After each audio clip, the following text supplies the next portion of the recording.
It is John Ireland. Jono, what's happening, man? Mace, did you attend the Lakers-Nuggets game? Oh, did I? Did you stay till the very good question. end? Oh, did I? Okay. I'm asking, did you? Yes, Be I honest. did. You know, I have proof. I have video evidence knowing this question would come up. No, Jacob actually had a really cool – so everybody in Jacob's box, I was there on Saturday night with Juan, and it was a best game of the year. Best game of the year. Easy. And Jacob had it set up for everybody from his box to go down on the court afterwards and shoot baskets. Okay. So we all went down there on the court afterwards, and we were shooting baskets, and Jacob was there. My buddy Alex Michelson was there. Did you sink some threes? Yeah, did you take any threes? Did you attempt any? I'll say this about threes. Okay. They're long. I know. That's why I'm They betting on are you to make long. 0. Did you make one? I did make one, but I have to be honest. It was probably my 25th attempt. Okay, so had we done it cold at that game, I would have won. Yes, correct. Okay. Now, free throws, I was really pretty solid. Okay. I was a pretty good 4 of 10. Pretty good 40% free throw. Isn't that Shaq level? You're in that Andre Drummond range. What's yeah. Juan? What's Juan's percentage? One, not as good as mine. One, as one likes to say, he was never good at ball sports. He was a swimmer. He was not a ball sport Okay. guy. So, Swimming is good. but it was a fantastic game, John. And the arena, I thought, that was like just electric the entire night long. Crazy. And, okay, so you guys, what do I get mad at Michael for more than anything? Refrigerators. I did it to him. What? Oh. With about a minute to go in the game, well, not even a minute, like 15 seconds when Austin Reeves turned it over. Yep. And so that meant Denver had 2 points, a 2-point lead. Yep. And the ball, and Austin, they had to foul. So they foul Aaron Gordon. Yep.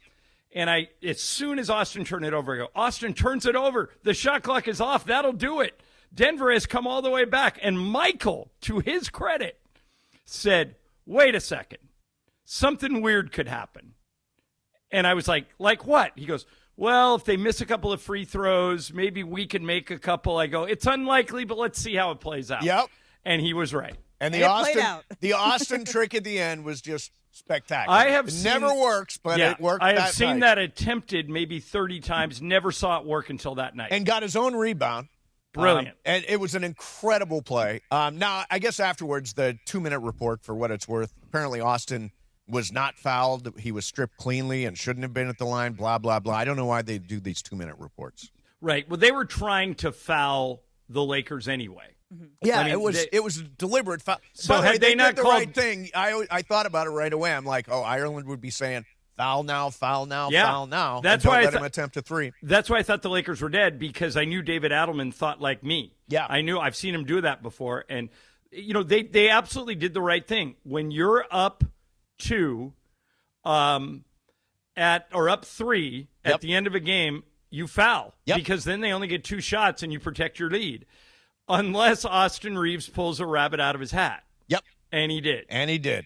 And it was just it was a really fun night. And all the we'll way get around. into that more throughout the show and everything. Oh, yeah, we'll yeah. dive really into this, but I do want to say I do have the results of our Oscar. Oh, Oh, yes, okay. Yes, okay, good. Okay. So we all Lay 'em filled out. out Oscar ballots on Friday. I'm sorry, in last place is Brian. Brian, had 5.5. Wait, sorry, right? Brian lost to the guy, me, who has not seen any of them? That is correct. Okay. He got 5.5 right because there was a tie, which we'll get into. 5.5 right. 5.5 for Brian, and then John with 11 right. That's so good actually job, pretty John. good, John.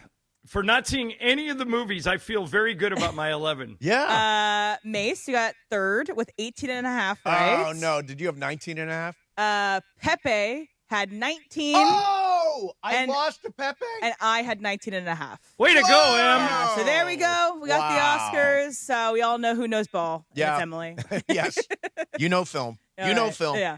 All right, we'll get to that. Plus, John, a little wrinkle on that tie I'll tell you about coming up. There was a tie at the Oscars. I don't know if you had a chance to watch them last night. I will tell you how I watched stuff last night when we come back. It was a very hard thing to do. And there was a winner that you might have ignored that actually is somebody really cool. We'll do that coming up, too. We're live on the YouTube, we're live on the app, and we're live on the radio next. PrizePicks, you get $50 instantly in lineups when you play your first $5. Come on, that's $50. They make every dunk, every dime, every board that much more exciting. I'm literally following the game while I'm on the PrizePicks app, and it's so easy to play. You just pick more or less on 2 to 6 player stat projections. If you get them right, you're cashing in. Now, I like a little flex play because you don't have to get everything right to still win. But on the other hand, the power play, you got a much bigger shot. PrizePicks is a great way to put your takes to the test. So download the PrizePicks app, use my code CAPPY, K-A-P-P-Y, to get $50 in lineups when you play your first $5 lineup. That's code CAPPY to get $50 in lineups after you play your first $5 lineup. PrizePicks, it's good to be right. I'm Boomer Esiason. My mom died from cancer. She was only 37 years old. She didn't have life insurance, and that was devastating for my family. That's why having life insurance is so important to me. Ethos makes it fast and easy. Get a quote in seconds, apply in minutes, and get same-day coverage. You can get up to $3 million in coverage with no medical exam. Get your free quote at ethos.com/play. That's ethos.com/play. Paid spokesperson. Time spent on application may vary. Online health questions required. Okay, class, let's begin. Psst, love your boots. I just sold a pair like that on eBay. Oh, really? Yeah, it took like 2 seconds to list, and they sold almost immediately. I've been selling everything lately. Some chunky boots, a faux fur coat I never wore, and a vintage chair that was more of an expensive clothing rack. You know, I actually bought these on eBay. Wait, are you Kitty Sell Stuff from Brooklyn? Okay, quiet, please. Find what you love, sell what you don't. eBay. Things people love. The home of the Lakers. And now the home of the Rich Eisen Show. Weekdays 9 a.m. to noon. KSPN Los Angeles. A Good Karma Brands radio station. ESPN 710 Los Angeles. Sports. And it is the biggest show on the radio. Mason and Ireland is on for your Monday afternoon. Ireland, best show on the radio. Here we go, Monday, the 16th of March. What a jam-packed show ahead. Johnny I is in H-Town as we get ready for Lakers Rockets tonight. But Saturday night, wow, the one and only, the legend. I mean, what would we do without Johnny I on the call? Let's hear it from Saturday night. But if I'm Austin, I would seriously consider trying to miss this. He is. He tried to miss it, and he's got it. Reeves to the rim. We're tied! We're tied with 1.9 to go! A spectacular heads-up play. And then 8 seconds left. He gives it to Luka. Luka dribbles left. Luka's got a step. Luka falling away. Got it! Got it! Got it! Got it! Got it! Less than a second left. absolutely fantastic. Oh, yeah, Mace is here, too. Either poop in a box, get a hand up the wazoo. Plus, we got the Oscars. Was there really a tie in the Oscars? Producer Emily will brief us on all the Oscars. Gypsy-doo between his legs. So with that said, let's get this going. Let's do it. Producer Emily's here. Producer Brian Cohen. Social team in the back. And you on a Michelob Ultra Reaction Monday. The biggest show on the radio. Oh. Mason in Ireland. Yeah. Your Monday afternoon right now. Good afternoon. What is up, people? We were just talking a little bit before the growl. What a great night it was Saturday night, and you heard John's call. Terrific calls, by the way. Just terrific calls. Captured the moment. Beautiful. I didn't get to hear because I was at the game, John. I am so proud that you stayed till the end. It is so unlike you. Yes. Who do I give credit to? Juan, Jacob? Who kept you there till the end? Because I know it wasn't your idea. No, Jacob had it set up so that everybody in his box could go down to the court afterwards and shoot baskets. And so I stayed to the end because I'm like, well, that's cool. When's that opportunity going to come along again? And by the way, you know who witnessed me making shots? Pepe Mantilla watched me just drain and shot after shot after shot. I thought you told me before that you made one I three. did. I made 1 3. But you think it was but I did after drain it. 20 attempts? Yes, after 20 attempts. All right, so you got a chance. My free throw shooting was much better than the last time we did a little demo. It was fun. It was fun down there, though, and what a great night. I thought, Game of the year. You went to the game of the year. You're at all these games. To me, that was the best game I've seen all year. Yep, you were at the best game, home or Austin had a couple of game winners earlier in the year that were really fun, but that game, I mean, they literally came back from the dead. I was telling you before the growl that. Normally I yell at Michael because he puts games away too early. Yep. I was guilty of that with about 15 seconds left when the Lakers were down 2 and they turned it over. I said something like, the shot clock's off. Denver's got the ball. They've got it. That'll do it. And Michael, to his credit, said, no, hold on. Something weird could happen. Like they could miss free throws. He goes, it's unlikely, but something weird could happen. So I said, okay, let's see what happens. And then I was screaming at Austin to miss on purpose. I never thought he would do it. He did it. He did it successfully, which never happens. Right. I've seen that play attempted maybe 30 times. I've never seen it work. Yep. It was so fun. And they're just, everything's going right for them. Yeah. They've won 8 out of 9, 5 in a row. And now it is the road trip that we find out how good they are, starting tonight. The next 5 games, I mentioned last week they're going to be underdogs in all of them. Yep. The Orlando game has now flipped. They're a slight favorite in that game, but they're underdogs tonight, underdogs Wednesday, underdogs Thursday, underdogs Monday. And Mace, the way they're playing, I'm not giving them a ceiling. Let's see how far this thing can go. Yeah, look, as of this moment, I think this team is playing its best basketball of the year, hands down. I think they're getting contributions from key places like DeAndre Ayton, who's been really, really good. How about blocking Jokic with the game on the line? How about Marcus Smart? He's like a plus 100 every time, every box score. You look at him, it's plus. I think he was plus 21 the other night. He just does every little bit of dirty work that they need to do, and scored 21 the other night. And then LeBron James, there he is diving on the floor after a ball. I just thought that was fantastic. And you know what was clear? I wonder if it was clear to you just as a fan at the game. LeBron has accepted being the third option now. He's letting Austin cook. Yep. And that's why the Lakers have found a groove, is that LeBron doesn't care if he scores. Yep. And they're staggering the minutes perfectly. JJ had a very good week. And let's see. I don't necessarily, I'm not going to come out and say that the Lakers are going to the finals, but now at least they're a contender. Yeah. And we're going to find out this week over these next 5 games whether or not they can play with the big boys. And, we may sound radically different a week from now. A week from now, I'm going to be in Detroit. Right. We could be saying, all is lost. Yeah. But let's see. But this is, by the way, this is the whole point. There's a lot of debate about, are they contenders? Are they not contenders? Can they win? Can they not win it all that stuff. You know what? It is championship or bust every year for the Lakers, but you got to enjoy the ride. I think this has been a really good ride this season. Right. You're seeing it come together. You're watching Luka is just transcendent. You're looking at a team come together. Look at LeBron diving on the floor. Look at all the role players stepping up. You got to appreciate the ride and the entertainment that goes along with it. This is what I was lecturing you about during the Rams season, and you really didn't need convincing. You were pretty good with the way the Rams played this year. But a lot of Rams fans were like, okay, season's a failure. We lost to Seattle. Yeah. But it's not. This season, if you're a Laker fan and you're not enjoying this run, 8 out of 9, 5 in a row, you're missing out. Yeah. I don't know if they're going to be good enough to, when all is said and done, to challenge Oklahoma City or San Antonio, but I know this, they're getting better. Right. If there was no Oklahoma City and no San Antonio, I think they could make a deep run. But unfortunately, they're going to face San Antonio. If it all froze right now, they would face San Antonio, I'm going to project, in a second-round series. They'd be on the same side of the bracket as San Antonio. Right. They would play Minnesota in round 1. I know they lost to them last year, but they beat them all 3 times in the regular season this year. Yep. And all this can flip. For example, this is how tight it is. Right now, the Lakers are the 3 and Houston's the 4. Yep. Houston wins tonight, and they flip spots. That's how close the standings are. Then Houston would be the 3, and the Lakers would be the 4. And then by the end of the week, if they run into trouble, they could drop all the way to 6, and Phoenix is lurking in the 7. It's just the playoffs have started. This is all for real now. I know it doesn't say the playoffs have started, but for those teams, those 5 teams in the West, and I'm talking Lakers, Nuggets, Wolves, Suns, all these guys, and Rockets, who we play tonight, those 5 are already in the playoffs.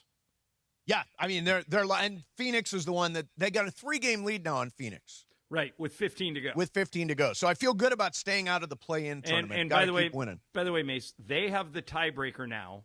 The Lakers do over Minnesota and Denver by way of the win on Saturday. Phoenix has the tiebreaker over the Lakers, so you can't tie Phoenix. And then Houston leads us 1-0 on the season series, but these 2 games will determine it. If the Lakers win tonight, then Wednesday will be for the tiebreaker. Obviously, it's a Michelob Ultra Reaction Monday, reacting to the Lakers' massive overtime win over Denver, moving the Lakers into the 3rd seed in the West. Reaction Monday brought to you by Michelob Ultra, a superior taste worth playing for, the official beer sponsor of the Los Angeles Lakers. Please enjoy responsibly. So, there was so much going on this weekend. How did you decide what to watch last night? I was like flipping between the World Baseball Classic and the Oscars and the selection show. I mean, there was just so much to watch. I'm telling you, the selection show finished in 3rd place. Yeah, me too. But I did have an iPad with the baseball game on while I was watching the Oscars on the big screen. Great game. Yeah, it was a great game. The Dominicans got screwed on they get squeezed on a couple of ball strike calls, but it happens. Yeah, I mean, I'll bet you they'll put the challenge system replay system in next time. Yeah, but would you like the game to end on a challenge? You guys hate challenges more, or you hate replay more than anybody. So I asked Emma about this before the show. What if it was a reversed ball at the end of the game? In other words, called a ball, ABS says strike, that's the end of the game. How do you feel about that for an end of a game? Well, robot determined who won. That could happen in the World Series. Remember when they challenged Will Smith taking his foot off the True, plate? yes. Had they ruled Will Smith did take his foot off the plate, that would have decided the World Series. Yep. So, like I said before, you guys all know how I feel about replay. I'd love to get rid of it. Most of the listeners, most of the fans I hear from are against me. They want to keep replay. Do you think most fans are against? Because I know from years back, I've been call on the field, call on the court, let's go. Yeah. Do you think most fans still want instant replay? And the ones who came after me were the gamblers. They said, "Look, I don't want to waste. If I've got like when you bet Prize Picks, if you're having a really good Prize Picks today, you could win a pretty significant amount of money. I can do well. Yeah, I've hit some big tickets. If you get screwed on a bad call, then it becomes a problem. I think the gamblers are full of it, John. They're just okay. So it's random, right? They're just as likely to be helped as they are. I agree. To be hurt. I agree with you, but they want that extra club in their bag to help them win their bets. So I think replay's here to stay. Yeah, I mean, I don't think it's going anywhere. I hope it's limited, Bri. A lot of people complaining about that last strike. My whole thing here is with the calling for the ABS. There's no guarantee they would have even had a challenge then because, there was a missed strike on Soto in the 8th. They would have for sure used a challenge there. That's a good point. Yeah, how many challenges do you get? I think you get 2 unless you get one. Like you can kind of, In the NBA, you get one right. You keep it. Yeah, in the NBA, you get 2 max. So if you challenge and you're wrong, you lose the right to challenge again. But if you challenge and you're right, you get another. That's going to be interesting because so teams no guarantee that ball, at the end of the game would have been challenged anyway. Teams should really save up their challenges for the end of the game, right? Michael believes strongly you should never ever challenge unless it's the 4th quarter. He said the one exception would be if if Luke is in foul trouble. Yep. And he commits a foul that you don't think is a foul, and it's his 4th or 5th foul. Then maybe you, in rare occasions like that, you use it. But Michael feels strongly you should only use challenges late in games. And, that's one thing we could do. We could change the challenge rule to only challenges allowed with 5 minutes left in the 4th quarter. Sure. That'd kind of be a good compromise. Yeah, that's not a bad compromise.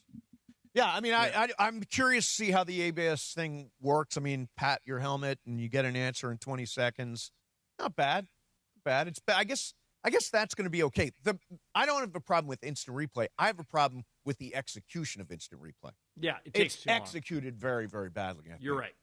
So, Oscars last night. I watched the Oscars. Right. Yeah, you and Emily are Oscars experts. Let me ask you this. What's the point of a tie?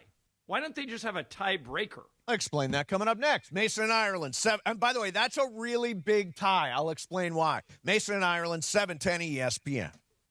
And it is the 15-minute mark right here on 710 ESPN. On the all-new ESPN LA app and on YouTube at ESPN Los Angeles. The 15-minute mark on 710. Fueled by Valvoline Instant Oil Change. In that time it took to hear your favorite takes and all that fun and frivolity, you could be pulling out with a fresh oil change. No waiting, no appointment, just in and out in about 15 minutes. Bam! So you've got more time for what matters. Visit SoCalOilChange.com. In just 15 minutes, you can boost your vehicle's performance and save money while doing it. Visit SoCalOilChange.com now for value pack coupons and keep your car and your wallet running strong. The 15-minute mark on 710, made possible by Valvoline Instant Oil Change. Did you know that Children's Hospital Los Angeles offers more state-of-the-art cell and gene therapies than any other pediatric hospital on the West Coast? These breakthrough treatments are rewriting the playbook for serious diseases like cancer, Duchenne muscular dystrophy, hemophilia, and sickle cell disease, helping kids walk, run, and go for their goals. So put your child on the West Coast #1 team for cell and gene therapy. To learn more, visit chla.org. Hey, it's Bethel Duran. Everyone loves the new 2026 Toyota Electric BZ XLE that has a range of over 300 miles. You can drive one away on a 36-month lease with any old free and clear trade down for only $239 a month. That's a $36,000 car that needs no gas. No cash required. Just drive any old car, truck, or van you own outright in the Wondrous Toyota or Northridge Toyota and drive out with a $239 lease payment. 2026 Toyota BZ XLE FWD. Offer good on any BZ model in stock with an MSRP under $36,650. Over 10 to choose from. Lease excludes tax, title, license, and dealer fees. Hey, it's May. Shoot your shot on Prize Picks and get $50 instantly in lineups when you play just $5. That's right. Prize Picks now giving you $50 in lineups when you sign up and play your first $5. Prize Picks makes every dunk, every dime, and every board that much more exciting. So don't miss this chance to get started on America's #1 app for sports picks. Prize Picks is simple to play. Just pick more or less on 2 to 6 player stat projections. If you get your picks right, you can cash in. Pick from all your favorite sports, anything from basketball, baseball, hockey, soccer, college basketball, tennis, golf, esports, and more. Prize Picks puts their users first, so all withdrawals are fast and secure. Prize Picks accepts most major payment methods, making deposits into your account quick and easy this sports season. Download the Prize Picks app today. Use code MACE, M-A-S-E, $50 in lineups after you play your first $5 lineup. Prize Picks, it's good to be right. Life is full of choices, some big, some small. And when you choose an H&R Block Tax Pro, you're choosing the largest network of tax expertise to be in your corner. For when your big ambitions need help with the small details. For when your 6 figures come from 6 different places. For when your gaming stream becomes your revenue stream. For when your business's year 1 needs 70 years of tax know-how. At H&R Block, we've seen it all, and we're here to help you make the most out of your money for life outside the box. Get started at hrblock.com.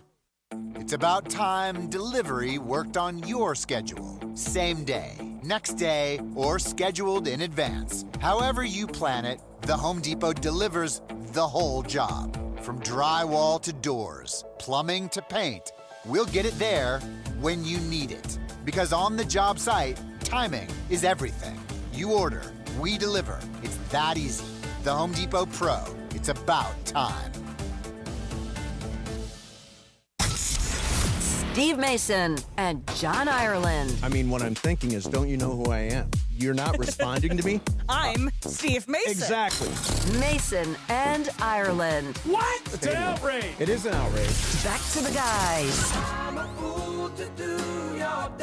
Well, Steely Dan there, that is one of the big featured songs in One Battle After Another, which won Best Picture, Best Director, Best Adapted screenplay, best a bunch of stuff. Yes. Just say best a bunch. Best supporting actor Sean Penn wasn't there. Was not there. No Yeah, surprise. again, like, Sean Penn, I mean, really? You win an Oscar and you can't bother to go?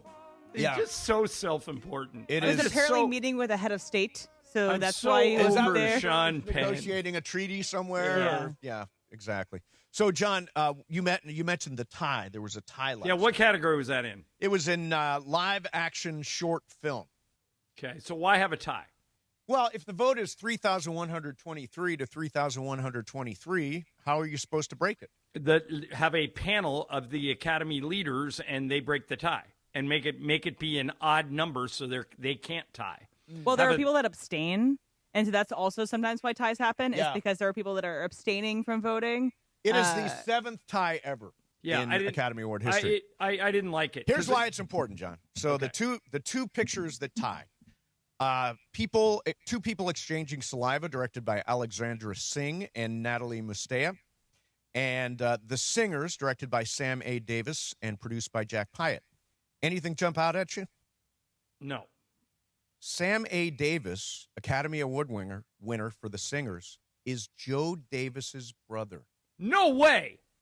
That family. Joe Davis's brother just won an Oscar? He won an Oscar last night. Oh, my gosh, that's awesome. Isn't that incredible? It's funny. I had no idea. It's fun. I know. It's in tomorrow. Mason Plus is coming out. My very first show. That's one of the things we talk about on Mason Plus. His brother and his journey to where he is. We didn't know when we recorded it that he had won, but I was so excited. And if you go back and look at pictures, you definitely can tell he is Joe Davis's brother. You know who else won an Oscar last night? That's surprising. Who?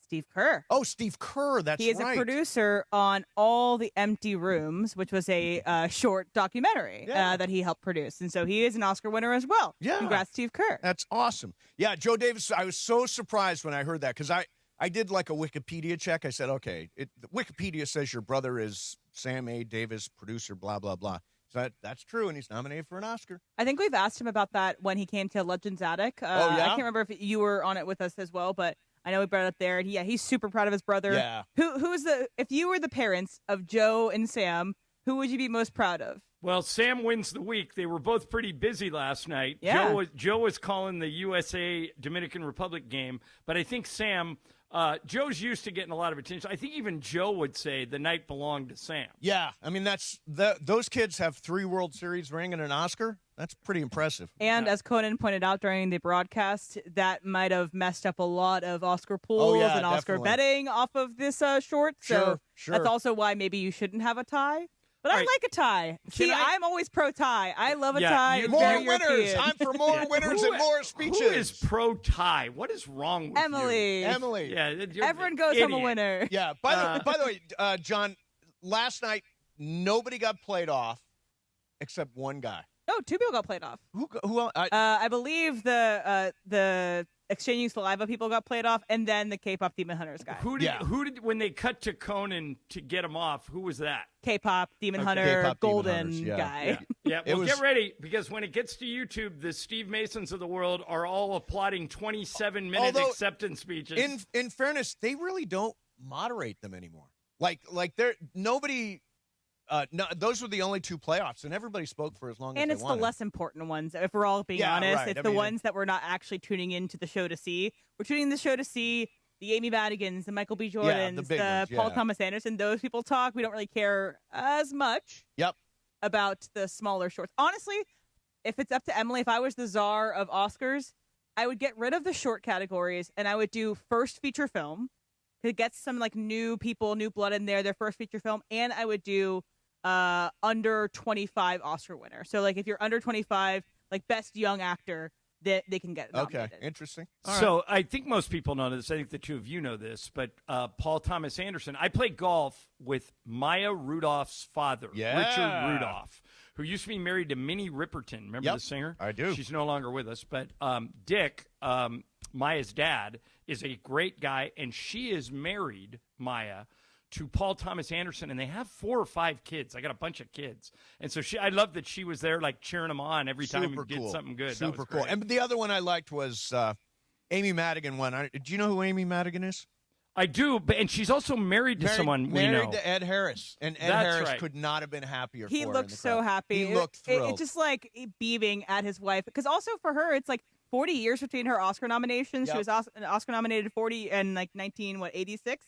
And then now. Yeah, they asked incredible. her what's the difference between 40 years ago and now, and she says, well, I won. That's the difference. I actually have Good answer. One of these. Really happy for Michael B. Jordan. Yeah, I think he good. totally got it. And, By the way, I don't know took his Oscar to In-N-Out. Love that. I went back and rewatched that musical segment they did, the one with the I Lied to You. I Lied to You. It is unbelievable. It is so cool. I don't know if you saw it, John, but go back and watch it. It's basically what happens in the movie, this sort of mixture of music from different eras and through time and different cultures. It's beautiful, and they did a great job with it. And it finished with a ballerina right at the front of the stage in front of Timothée Chalamet, who is a huge ballet fan. Big eye roll. Yeah, I think that was probably intentional. You know what? What I thought was really cool, and I was a little disappointed. Yeah.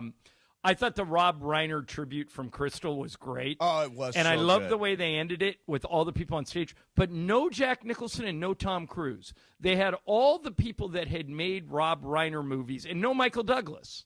Yeah, no Michael Douglas, you're right. But they had everybody else. They had, probably 20 or 30 people up there that were all in Rob Reiner movies. And when Billy Crystal gave a really cool so speech. Good. I actually thought they nailed the entire tribute segment. I thought the stuff for that Rachel McAdams did was terrific. Barbara Streisand, I hadn't seen her in 100 years, and she did a number for Robert Redford. I just thought the whole thing, beginning to end, really captured. I always think I have a friend who was in the Oscar reel. My friend Don Harris was in the memoriam section. Yeah. And that's a huge deal, I think, for the family to see them in that reel. Yeah. Somebody texted me and said, did the Oscars forget about Gene Hackman? So I looked it up. They did not. Gene Hackman died a week before last year's Oscars. So he was honored last year. But this year, I mean, when you consider Rob Reiner, Robert Redford, and Diane Keaton, those are like incalculable losses. Yeah, add him too. I mean, maybe the worst, you don't want to say worst because they all led full lives, but maybe the biggest loss of star power in Oscars history when you consider those four. 100%. 100%. All right, so I want to talk a little bit about NBA expansion next. Okay. In the meantime, you can join us, ESPN LA, for a Lakers watch party and live show tonight at Bar Louie in Downey. Beto Duran going live at 5 p.m. with Lakers pregame before tip-off at 6:30. Watch with fellow fans, enjoy ice-cold Michelob Ultra, and come on in for your chance to win tickets and exclusive signed gear. Don't miss it tonight. Bar Louie in Downey with ESPN LA and Michelob Ultra, the official beer sponsor of your Los Angeles Lakers. Mason, Ireland, 710 ESPN. Hey, time to tell you about BB Go. When you watch a Lakers game, it's so much more than just the game. It's the moments before, the tip-off, the people you're with, Mason shooting threes on the court after the game. It's all there. Good food and good company will always make the experience better. And that's why I love BB Go. It's perfect for at-home watch parties. If you are having people over to watch a Laker game tonight, just go to Ralph's. Go to your local grocery store and get some BB Go. All you got to do is heat it up, and everybody will love it. When it comes to Korean flavor, BB Go goes all in. It's bold, packed with flavor, but also comforting. And they've got something for everybody. Bowls for a quick lunch or dinner, dumplings and fried rice for a quick meal if you want to share it. BB Go knows what it feels like to go all in and eat like it too. So look for BB Go at your local grocery store in the Asian and freezer aisles. BB Go for it and bring something different to the table. Everything comes down to one night in Costa Rica.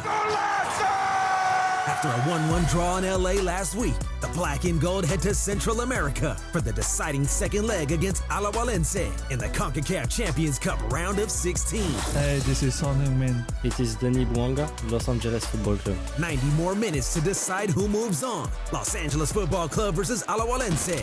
ESPN LA is Black and Gold. Pre-game gets going tomorrow at 5:30 p.m. on 710 ESPN and the ESPN LA app. Come on. No! It's just a golf lesson, champ. Loosen up. I can't. See that Hyundai Santa Fe? Yeah. I only paid. Finish up on your own. I gotta run. Deal's so right, it almost feels wrong. The Hyundai Getaway Sales Event. Get 0% APR for 60 months, plus 0 payments for 90 days on select Hyundai vehicles. See your SoCal Hyundai dealer. Offers end March 31st. Call 714-568-7676 for details.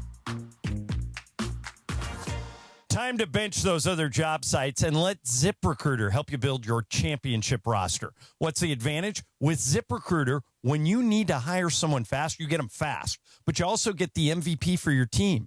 Plus, ZipRecruiter doesn't make candidates wait to take the shot. It passes the ball right to them. Building your team or scouting fresh talent, ZipRecruiter runs the full court with powerful technology that immediately gets your job in front of the right players. That's why over 4.8 million businesses have come to ZipRecruiter for their hiring needs, and why 4 out of 5 employers who post on ZipRecruiter get a quality candidate within 1 day. ZipRecruiter makes hiring faster, smarter, and more efficient, from post to hire, before the competition can even cross half court. It's a slam dunk with ZipRecruiter, the smartest way to hire. Try it for free at ZipRecruiter.com/LA.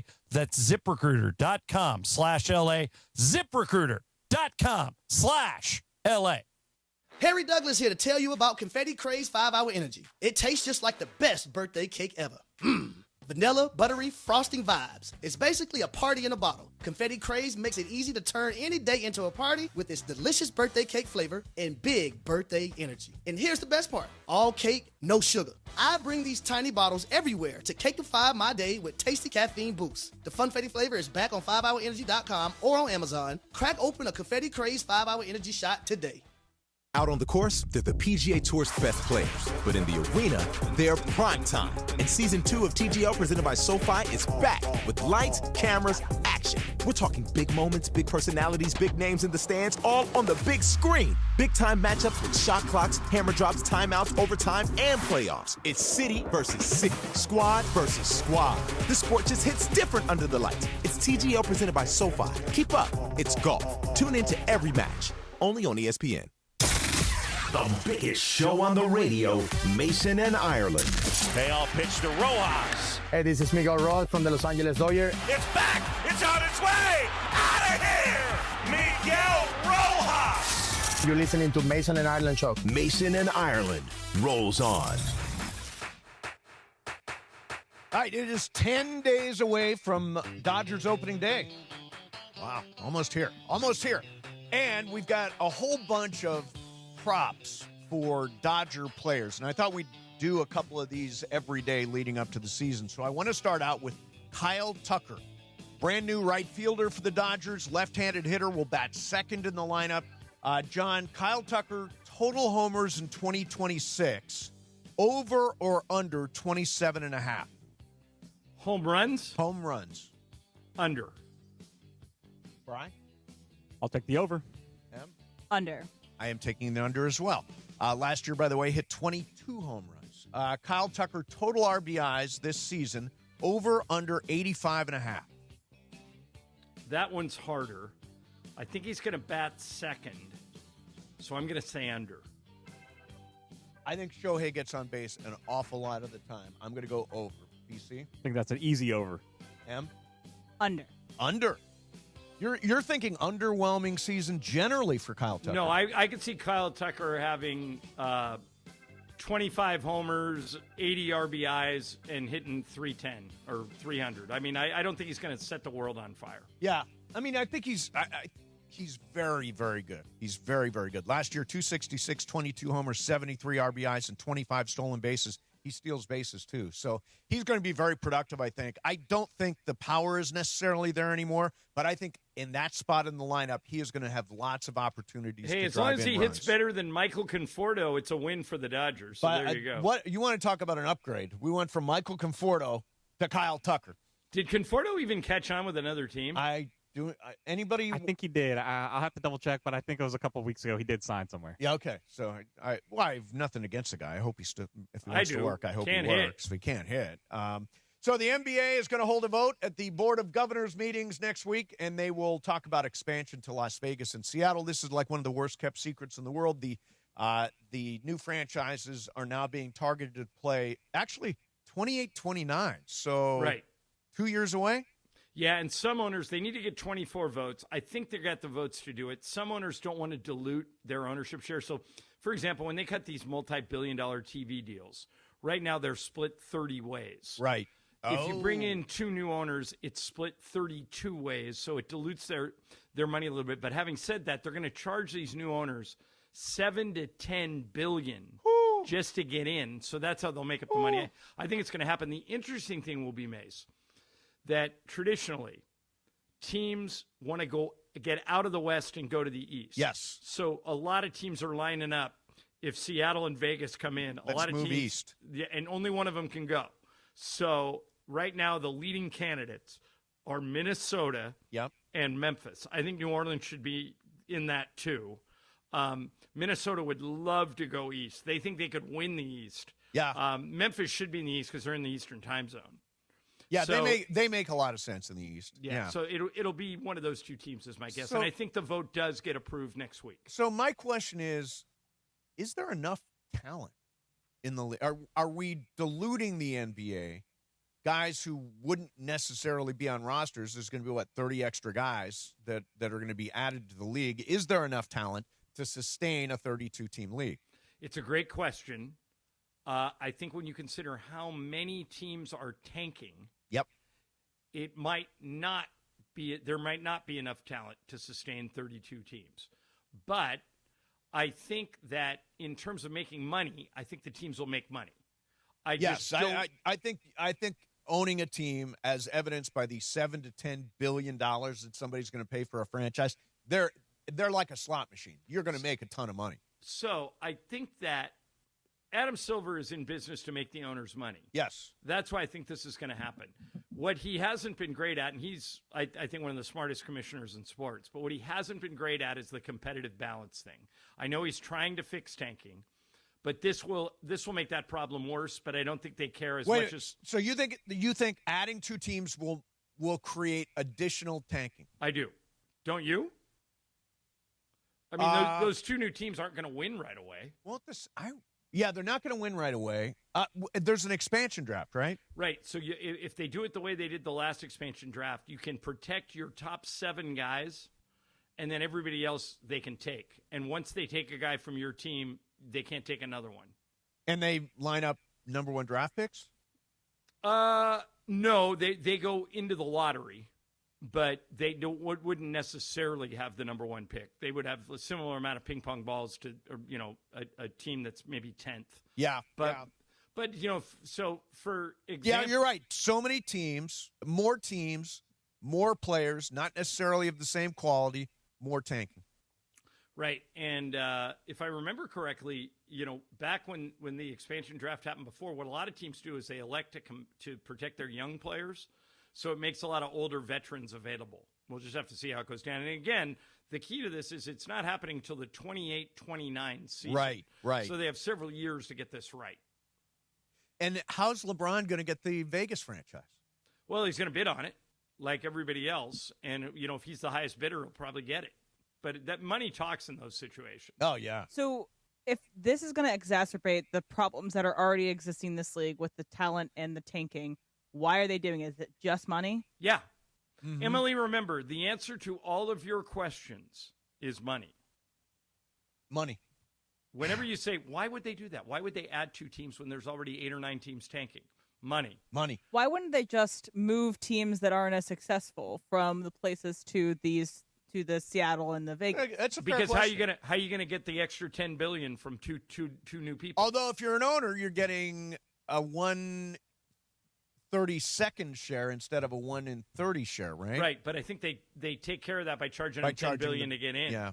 And this is why it's so crazy, too, that Mark Cuban sold when he did, that the Celtics sold when they did, when the Lakers sold when they did. Why wouldn't all these people hold out until they can get a share of this extra money from expansion?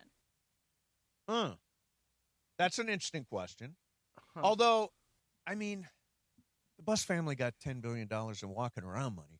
Yeah, and Mark Walter doesn't need money. Mark Walter doesn't need it necessarily. But then Jeannie and the family could have gotten money from the expansion and also sold to Mark Walter. Couldn't that have happened? But they knew that.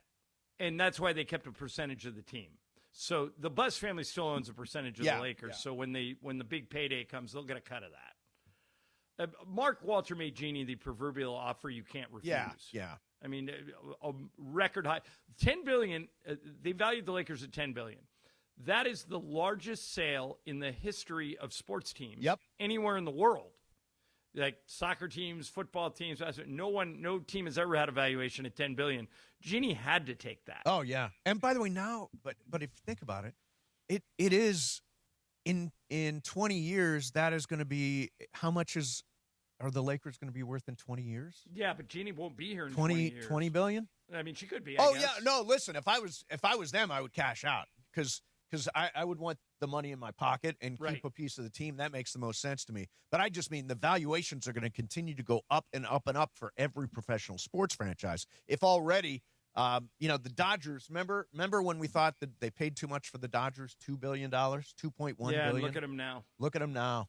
Do we think the Vegas will embrace this team? I know they have for the not. Okay. What do you mean? I know that they have for the women's team. Yep. They haven't Mace, why wouldn't they? I have friends in Vegas. They hate all this stuff. Wait a minute. They hate the Raiders. They wish they weren't there. I have a good friend in Vegas that has season tickets to the Golden Knights, and he goes to half the Raider games, and they love it. Yeah, my friends in Vegas say all it's done is driven up occupancy taxes and depressed tourism and all kinds. I mean, they're not happy with it. Now, maybe the basketball team will be received differently, but the NFL team, there's a reason why it's all filled with the other fans' teams. Well, and part of it, too, is the Raiders have been the worst team in the league over the last 5 years. So that's hurting them, too. Yeah. Hey, I want to do one quick thing here before we get to Icebreaker.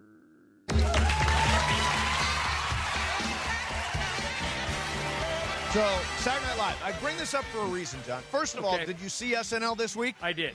For me, the funniest one of the year. I thought Harry Styles was really, really funny. Yeah, I liked it. I saw some criticism of it that I really didn't agree with. I thought the skits were good. I thought he was good. I thought his songs were good. I liked the whole thing. Yeah, I did too. I think it's tied with the Ryan Gosling one for me. I really like the Ryan Gosling one as well. Ryan Gosling one is very funny. He could not keep a straight face the entire time. Now, I did not know this till Emily pointed out. Starting this Saturday, in Britain, they are having SNL UK. Yeah, and I think Tina Fey's going to host the pilot. Tina Fey is hosting the first episode, followed by Jamie Dornan and Riz Ahmed. Now, is it going to work in Britain, in the UK, the way it works here? I think so. I would think so, too. Yeah, why wouldn't it? It might be direct competition because it's going to be streaming in the U.S., and so it's going to premiere on the same day as SNL U.S., and if I'm waking up on Sunday morning, I could watch both. I could watch only one or the other. Maybe I'll like the UK one better, and I'll transfer over the UK one. You could actually probably watch a double feature because the UK one will be earlier than the one we get. I don't know if we can get it live. I know we'll get it streaming on demand on Peacock the next day on Sunday. I will watch that for sure. John, won't you watch that? Sure. Yeah, I'll see if it's good. I'm all in. I'm and you know the other show that I watch a lot, which is excellent, is Graham Norton. You ever watch Graham Norton's talk show? Mostly clips. Very Britishy. Yeah. The clips float around all over the place. He gets people to say really interesting stuff. He's really good. I do think the comedy is very different in the UK and the US. The UK tends to be drier. Yeah. Tends to be maybe a little bit of a harder audience, and so I don't know if it's going to be sold the same way. I'm also interested that Tina is hosting the first one because I don't know, will she be involved in the UK one? Maybe she wants to. I've heard the rumors of like maybe she's the successor to Lauren. I know there's many successors to Lauren at SNL, but it's interesting that she's kind of championing this UK version. You could have one in every country. You know, SNL Spain. Why not? All right, coming up next for you, Icebreakers. M's got stuff for us, and I think I am winning right now. You are, because you pulled that one out on Friday. Exactly. So we will do some Icebreakers coming up next. Then we got Sports Graffiti. Make sure you're ready for that. Lakers, most dramatic, most exciting, most entertaining game of the year, beating Denver Saturday night at Crypto. So we'll take your calls on that coming up as well. Mason in Ireland, 710 ESPN. DeMarco and Travis have taken over Afternoon Drive. You're just starting to see more consistent performances. I think that the understanding of what's being asked is more obvious, and it's not a direct criticism of LeBron. It's just, it's easier when there's one less option there. Weekdays starting at 3 p.m. The guy that keeps coming up in all this, and we don't talk about him unless he screws something up, is JJ. JJ is the guy with his hands on the controls. He must see this. He must know this. Sure. Or maybe he disagrees with us.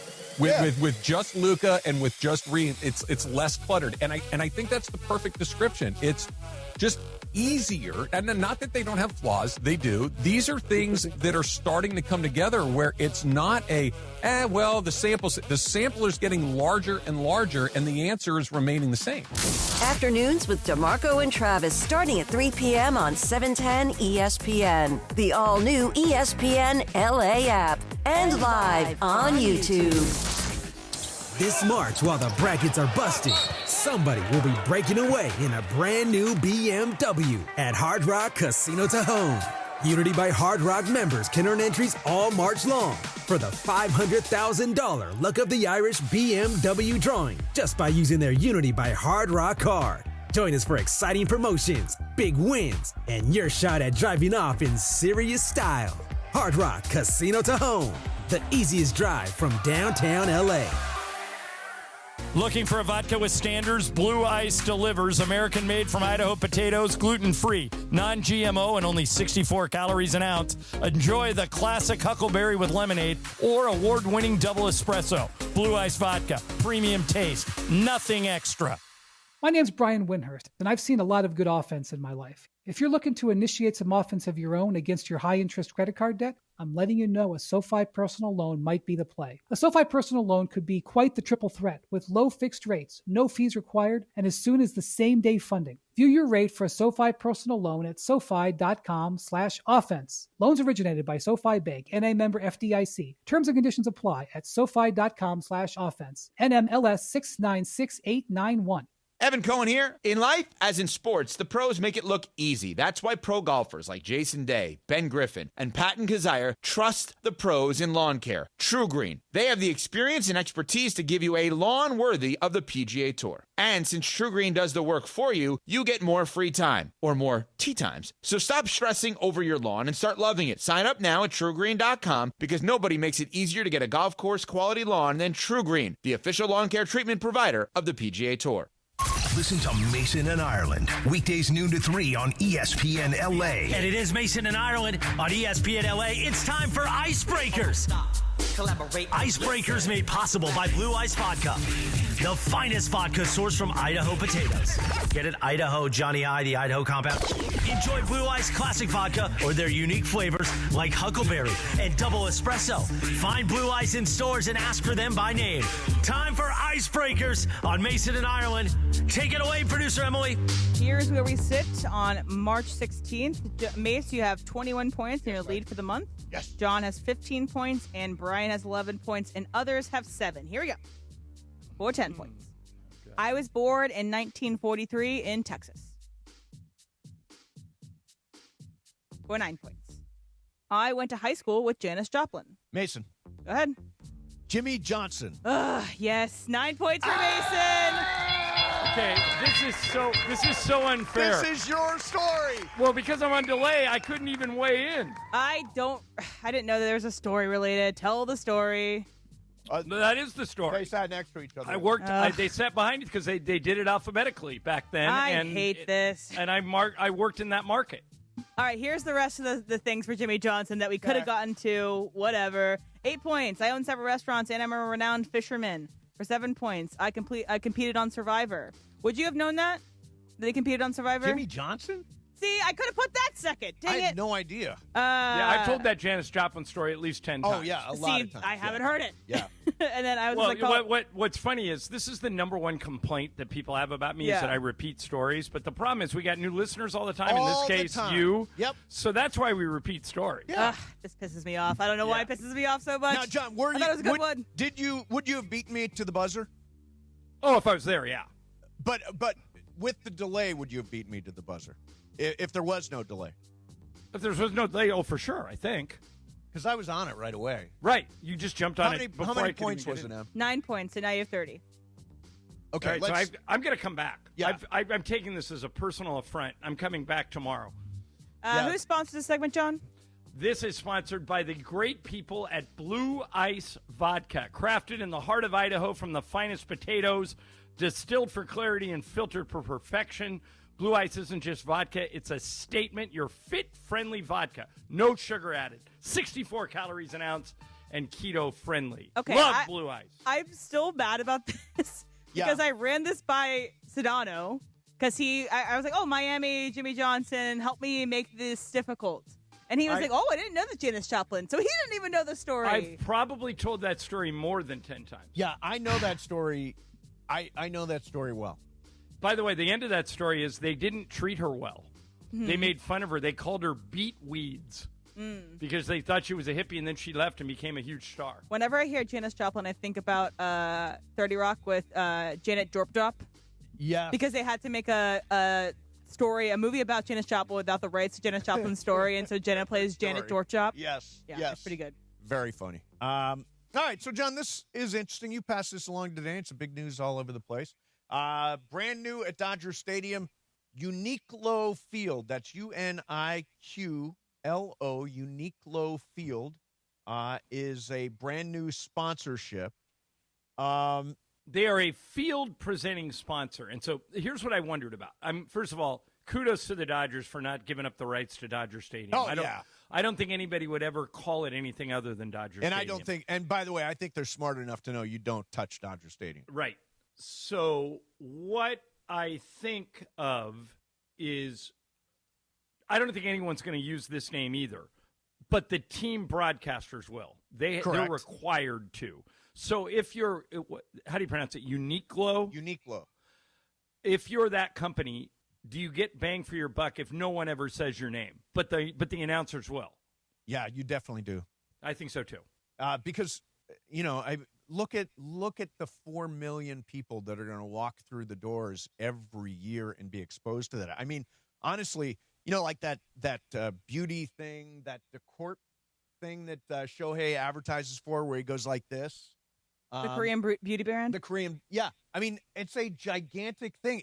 Just the exposure to those 4 million people, I think, is incredible in terms of opportunity. And by the way, it's a good example of the Dodgers continuing to make, inroads into the Japanese market. I mean, they really own the Japanese market, probably over $100 million now in Japanese sponsorships. I don't know if you know this or not, John, but the field at this is a good test. The field at USC has a name. It's blank field at the Los Angeles Memorial Coliseum. Do you know what it is? No. Anybody? No clue. It's United Airlines Field at the Los Angeles Memorial Coliseum. So to me, the fact that none of us knew that except you means United is wasting their money. Or does it mean I go to all the USC games, so I'm constantly exposed to United Airlines Field? Yeah. And there's like a package that United probably buys. So they buy a bunch of things to give it away, as well as the naming rights to the field. It's kind of like an additive to their deal with USC. It seems to me that Uniqlo is catchy. Well, and here's the thing. I didn't know who they were until now. Nope, me either. So that's good. That's good. If they're trying to get named, like I always say this about BB Go. I had never heard of BB Go until they bought the Lakers jersey.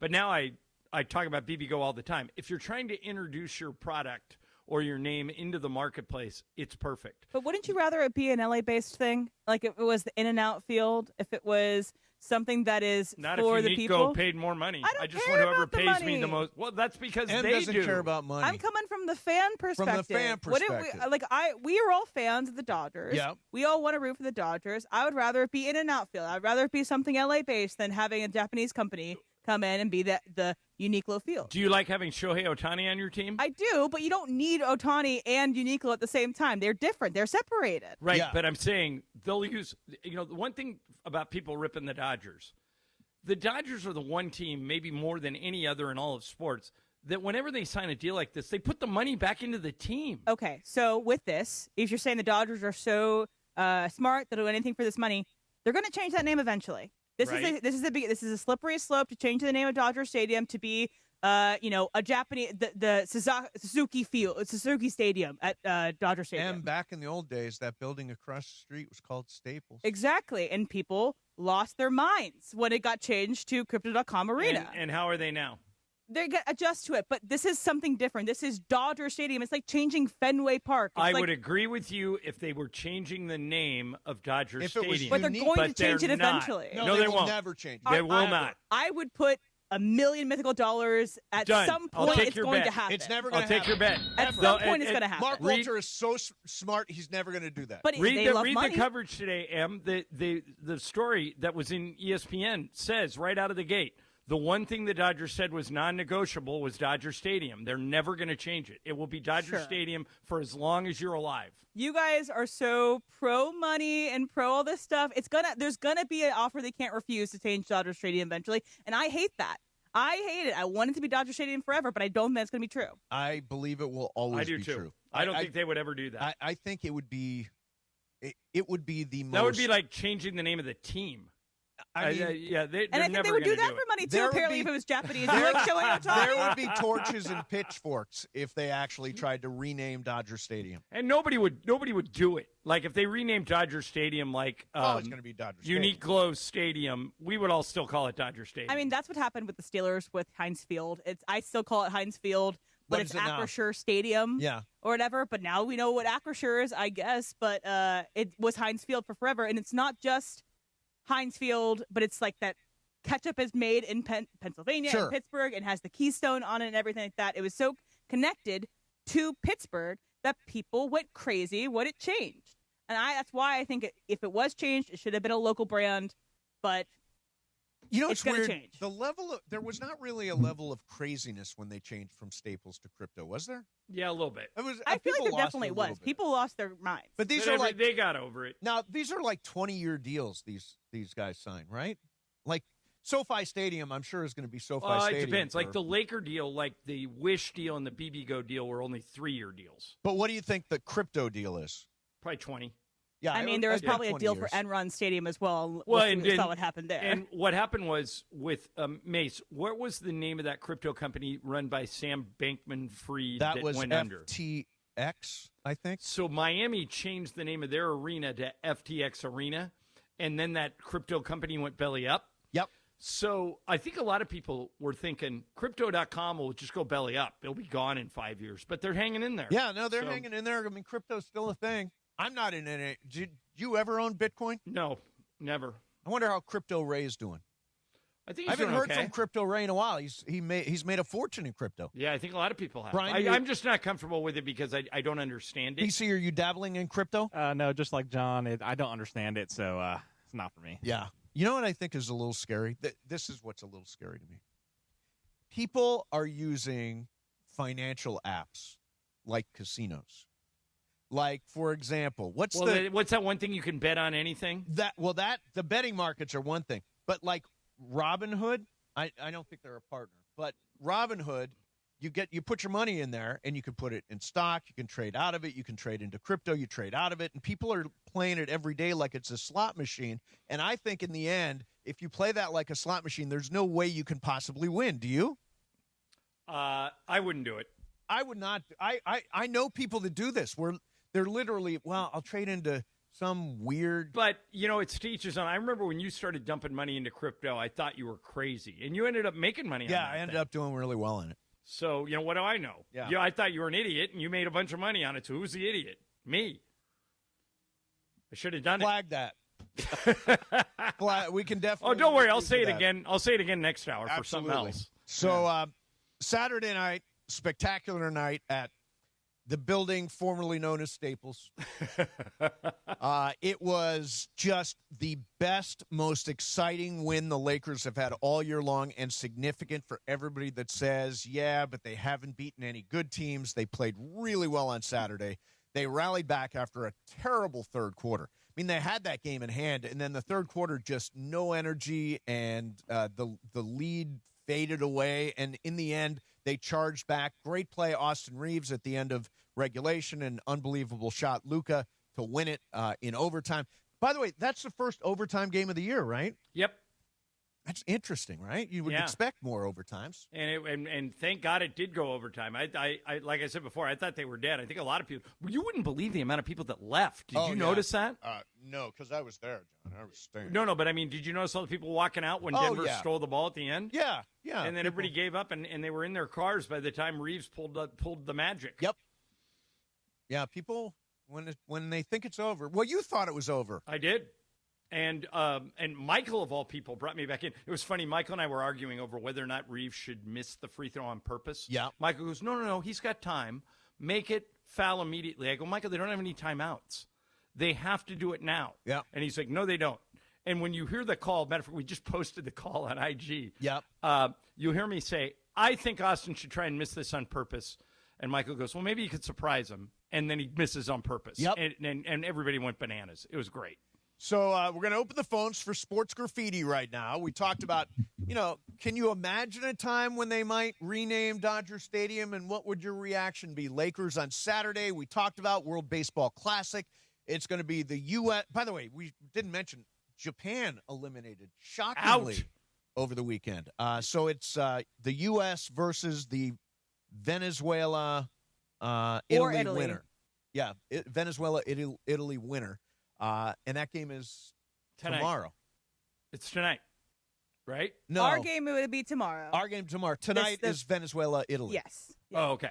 And then, Oscars, whatever. 213-799-0139. 213-799-0139. 213-799-0139. Going to get your calls in here coming up next for Sports Graffiti, Mason and Ireland, 710 ESPN. All right, it's time to bench those other job sites and let ZipRecruiter help you build your championship roster. What's the advantage with ZipRecruiter? When you need to hire someone fast, you get them fast, but you also get the MVP for your team. ZipRecruiter doesn't make candidates wait to take a shot. It passes the ball right to them. If you're building your team or scouting for fresh talent, ZipRecruiter runs the full court with powerful technology that immediately gets your job and run in front of the right players. See why 4 out of 5 employers who post on ZipRecruiter get a quality candidate within 1 day. Or as Ian Siegel, the guy who invented ZipRecruiter, puts it, they don't leave anything to chance. They make hiring faster, smarter, and more efficient, and you can do it right now for free. Post your job for free at ZipRecruiter.com/LA. That's ZipRecruiter.com/LA. ZipRecruiter, the smartest way to hire. It's the Rich Eisen Show on ESPN LA. Weekdays 9 a.m. to noon before Mason and Ireland. Does the league need to do something? And by that I mean this. In this new league year window where you could do whatever you want, 2 days of negotiating, right? Any trades that happen before it or during it should be transacted on the spot. What are we waiting for? Why do trades have to wait, right? Why do trades have to wait? I need an answer to that. I haven't gotten a good answer to that. Obviously, physicals need to be made, and everybody believes that it's not a failed physical. Everyone knew what his knee problem is. That it's not like buyer beware. They were aware. But does the league need to do something about that? Because they're not going to step in and say the Ravens did something off because it's not official. It's the yellow line. This whole thing is the yellow line until 4 o'clock Eastern time. Weekdays 9 a.m. to noon before Mason and Ireland. The Rich Eisen Show on LA's mega sports station, ESPN.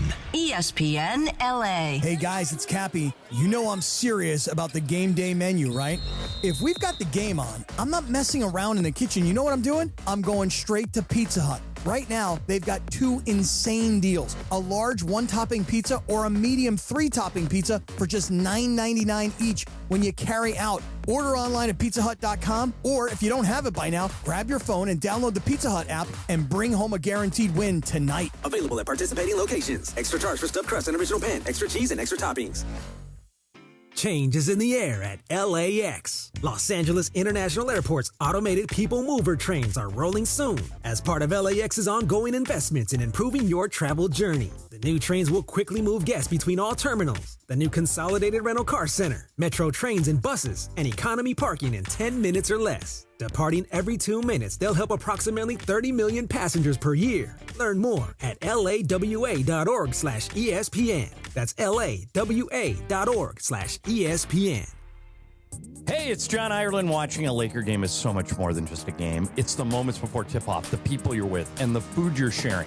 That's why I love BBGO. BBGO is perfect for at-home watch parties or a night of hoops. Their food is bold and packed with flavor, bowls for a quick meal, dumplings and fried rice for everyone at the table. Vibe on a wave of Korean food and culture with BBGO. Look for BBGO at your local grocery store in the Asian and freezer aisles. BBGO for it and bring something different to the table.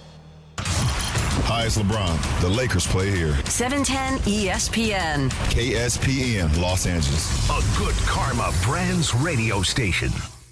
And it is 1 o'clock in the Southland on the biggest show on the radio, Mason and Ireland.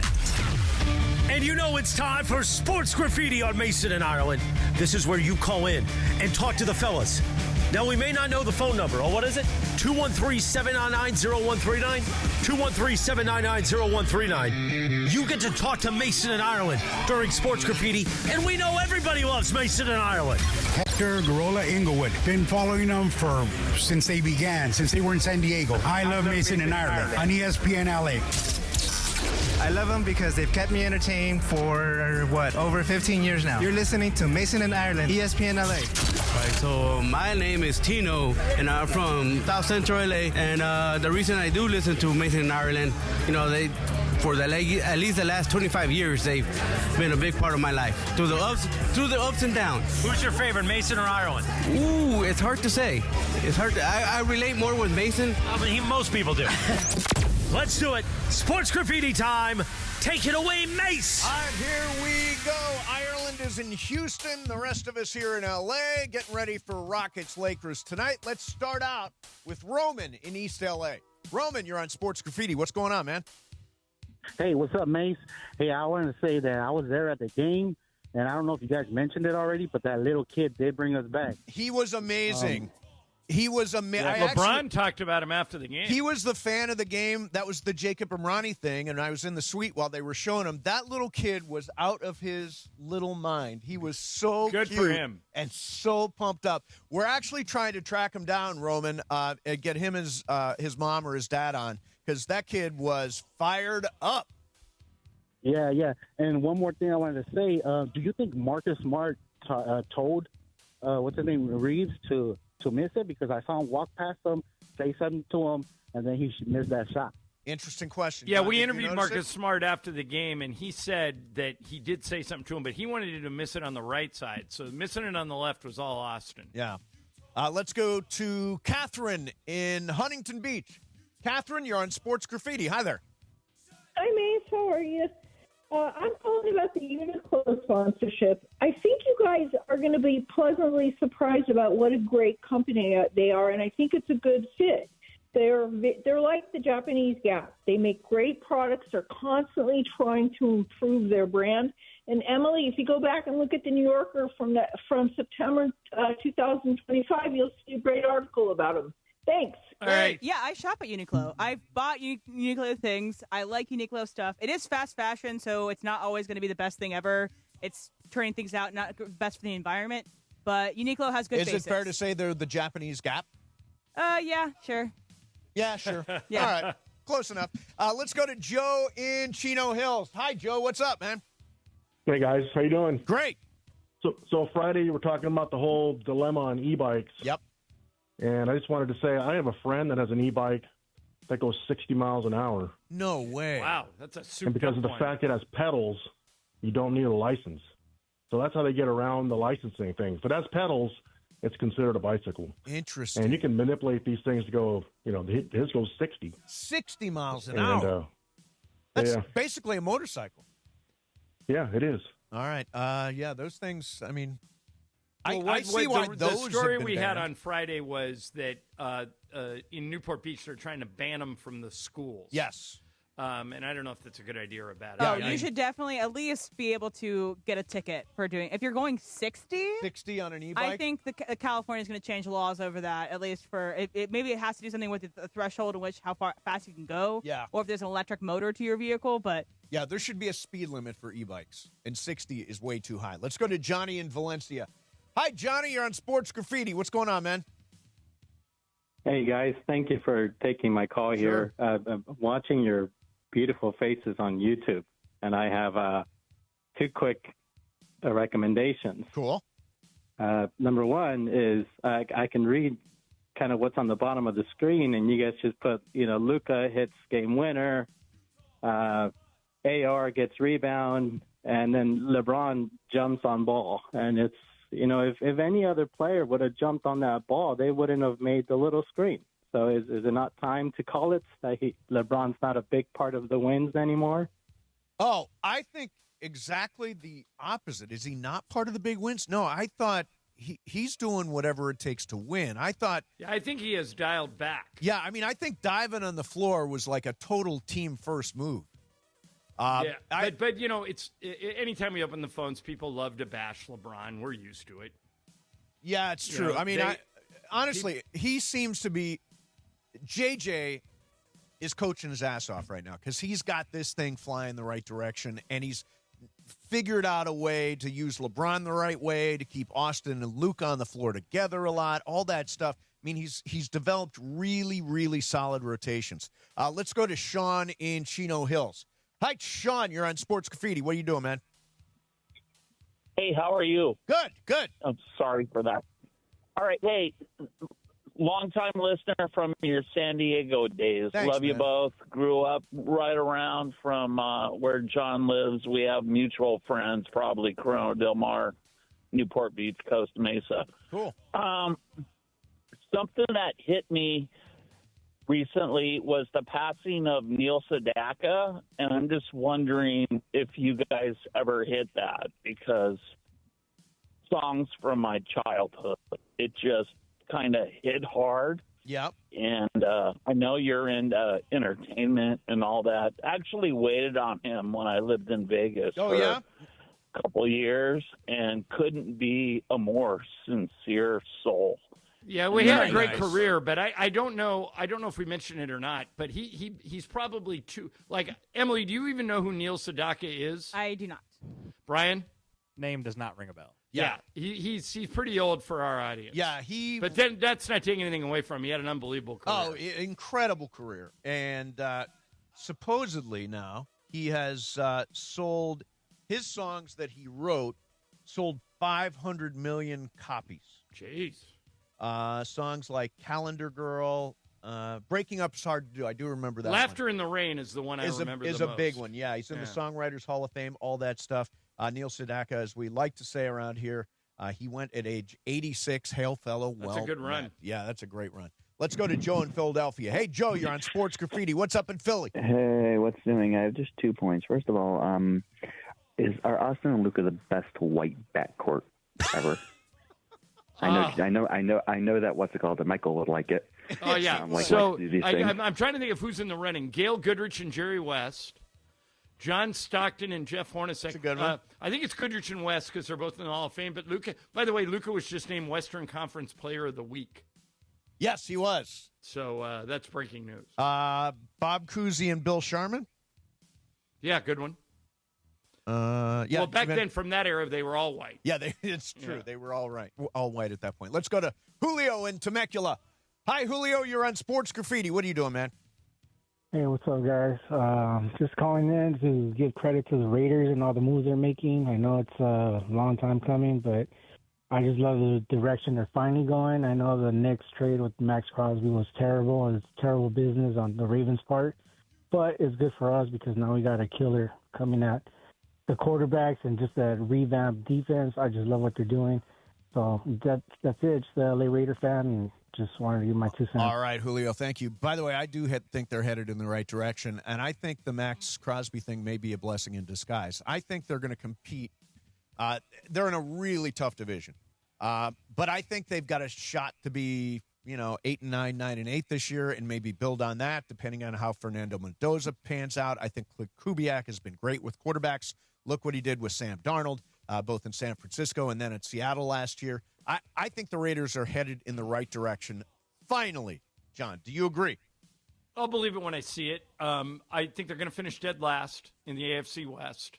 I like the fact that they're moving off of Geno Smith. I hated that move. I like the fact they're taking Mendoza, but they better get an offensive line to protect him or it's going to be back to square one. Well, they spent all that money on that monster center. On the center, yeah. Yeah, so that's a help. But I do think Clint Kubiak, to me, having been an offensive coordinator in 2 spots and looking what he did with Sam Darnold, I just feel good about him with Mendoza. Let's go to Brian in Oxnard.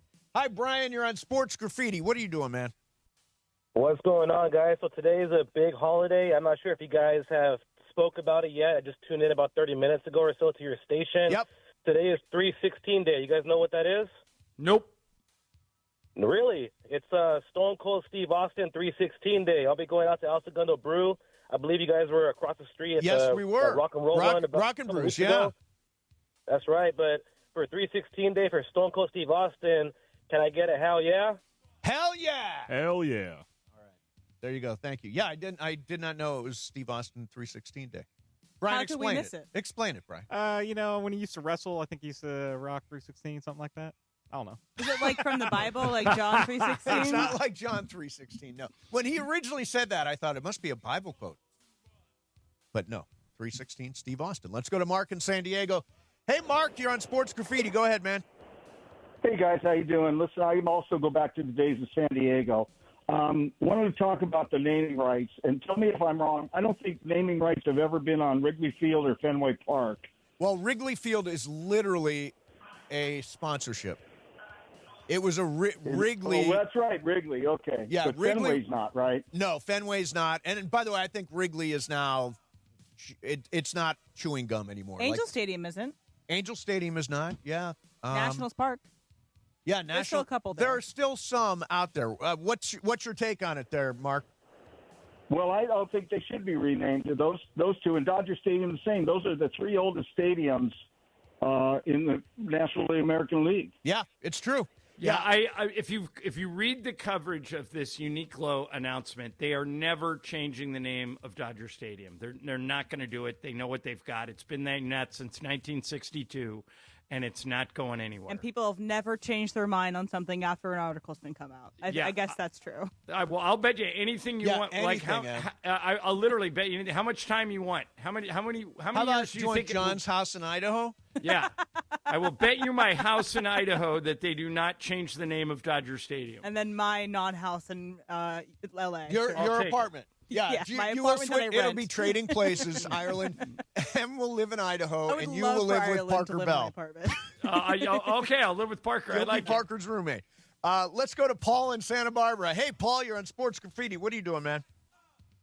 Hey, I'm not doing much. I enjoy your show. Thank you. I just have a quick request. Yep. Followed by a question. Okay. The request is if you could replay John's call from last night, from Saturday's game. We will definitely do that in this next segment. It's a great call. Both the end of regulation and the end of overtime. It was awesome, and it gave me chills driving. But it brings on the question, is that why don't anybody do the simulcast like Chick Hearn used to do? Chick Hearn had what he called a bird's eye view, where every play was. I can answer this. So several years ago, they figured out that. So when I started covering the NBA, I was working for the Clippers, and they only had about 30 of their games on TV.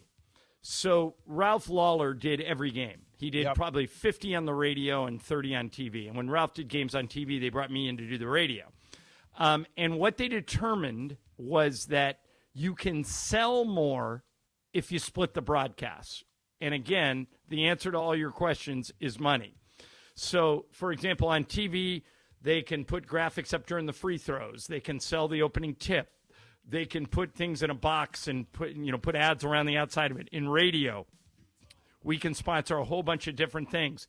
And so you can make more money if you split the broadcast, and that's why there are no more simulcasts. By the way, Chick was the last one. Chick was the last guy in the NBA to ever do a simulcast, and ended in 2002. For the last 24 years, there haven't been any. Now, you're talking about the sponsorship. The other thing is, I think your call on the radio would be different if you were doing the television, would it not? Other way around. I would have to do a radio call on TV because people on the radio or listening on the radio can't see the game. Right. So you have to tell them where the ball is, what color the uniforms are. You can see that stuff if you're watching the game. So they really are two different job descriptions. Yeah, they One are. is paint a picture for someone who can't see. The other one is get out of the way and let the pictures tell the story. Yeah. So, I think probably Chick Hearn did it brilliantly. There are announcers that have done it, over the years. I don't think it's necessarily in the best interest of watching games. Like, I think you should let the pictures do the talking when you're doing television. A few times when Billy's been unable to do games, I've filled in on TV. And Mark, how different is your job? Well, Mark, the producer, will come in and say, remember, you're not on the radio. Yeah. And what that's code for, you don't have to describe every dribble and where the ball is on the court. On radio, you have to do that. But in TV, you don't. You can just say, Reeves to Luka. LeBron for 3. It's good. Where if you did on radio, you would say Reeves dribbling left inside the 3-point line, shovels it to Luka, driving to the elbow, bounce pass to LeBron, 3-pointer from the right corner, good. That's a lot of description. A lot for TV. more words. Yeah. That's interesting. All right, there's your sports graffiti coming up next. Charles Barkley complaining. Oh God, complaining Shocking. about people talking about the Lakers again. And, of course, that's what we're doing. We'll hear from Charles and some reaction to that coming up next as the Lakers beat Denver on Saturday night. Get ready to face Houston tonight. Monday, Wednesday games in Houston. Critical games in terms of the standings and a really, really important road trip. You go Houston, Orlando. Oh, no, Miami, Orlando, Detroit, and then Indiana. Yeah. Really, really big trip. So we'll get into all that coming up next. In the meantime, hey, you know, I've talked about Cosm a lot on the show, and I got to tell you, right now is the perfect time to go to Cosm. It's the place for March Madness. You can watch games on a massive, immersive scale, cheer on your teams, see your bracket come to life. When you see a game at Cosm, it's like you're surrounded by the game with shared reality. It's above you, it's below you, it's in front of you, it's around you. It's amazing. You will feel like you are courtside, right in the middle of the action. The hall features wall-to-wall live multi-view sports, so you can watch every single game while cheering on your teams with other fans. Lock into tournament mode in the Dome. Go courtside at the NCAA tournament in shared reality. Enjoy reserved seating that puts you at the heart of every dunk, every three-pointer, every buzzer beater. Step up your game in the first round with VIP all-exclusive premium food and beverage packages, including house wine and beer. More information, schedule of events, get your tickets, Cosm.com. That's COSM.com. Cosm.com. Mason and Ireland, 710 ESPN. Mornings in LA start with Sedano and Cap. Weekdays starting at 7 a.m. on ESPN LA. Because all I've been hearing about for the last few weeks is their ceiling is they could get to the conference finals. Their floor is they could get knocked out in the play-in round. Well, geez, that's a wide range of things that could happen. Yeah, but you know what? I could probably say that, smart-ass, to a lot. Well, why am I a smart-ass? Because of the way your tone. Yeah, well, my tone is your tone sucks. Your tone is obvious. It's lazy, and you're a jerk face. How about that? Okay. How about you're disingenuous? How about that? All those things you can say, but none of them actually stick when I'm actually giving you real context. Well, I'm going to give you real context. I'm going to give you real context. You know what I say about this so far? Thumbs up. No, you back up. Thumbs up. You quiet. Thumbs you up. Quiet. You be quiet. You be quiet. Hours, sucker. You be quiet. 46 and a half hours, I told you. Here's real context. Ready, dog. Here's real context. Context. The Morning Show with Sedano and Cap. Weekdays starting at 7 a.m. on ESPN Los Angeles. Introducing Los Angeles' new most trusted injury hotline. Accident or injury, call Jacob and Ronnie. Call Jacob 1-800-345-6789. Call Jacob. Hey, everybody, it's Cappy here to talk to you about Prize Picks. And, of course, I want to remind you, first and foremost, download the Prize Picks app today. Use my code Cappy. Get $50 in lineups when you play your first $5 in lineups. That's code Cappy to get $50 in lineups when you play your first $5 lineup. So, listen, here's the thing.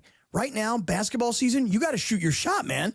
Prize Picks, you get $50 instantly in lineups when you play your first $5. Come on, that's $50. They make every dunk, every dime, every board that much more exciting. I'm literally following the game while I'm on the Prize Picks app, and it's so easy to play. You just pick more or less on 2 to 6 player stat projections. If you get them right, you're cashing in. Now, I like a little flex play because you don't have to get everything right to still win. But on the other hand, the power play, you got a much bigger shot.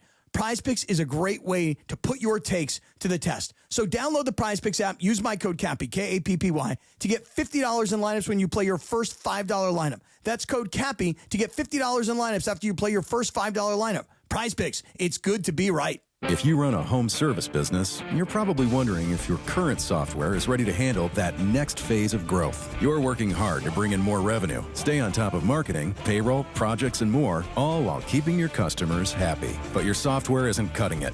If that's the case, it's time to upgrade to Service Titan, the all-in-one solution that scales with you. Find out how the most successful home service contractors are growing today. Visit ServiceTitan.com to learn more. That's ServiceTitan.com. Harry Douglas here. Game day brings the excitement. Your stay should feel just as memorable. With Marriott Bonvoy, official hotel partner of the NCAA and U.S. Soccer, you're connected to a portfolio of brands designed for how you travel. Some offer complimentary breakfast, others give you room to spread out, space to stay productive, or extended stay comforts. So whether you're a traveling fan or part of the team, Marriott Bonvoy celebrates the moments that live on before and after the game. Marriott Bonvoy, where game day checks in. Mason and Ireland. They say nobody loses like sneaky Steve Mason. bastard. Unbelievable. Oh, it pays to be a loser, people. On LA's mega sports station, 710 ESPN. If you're a loser, it pays. Back to the guys.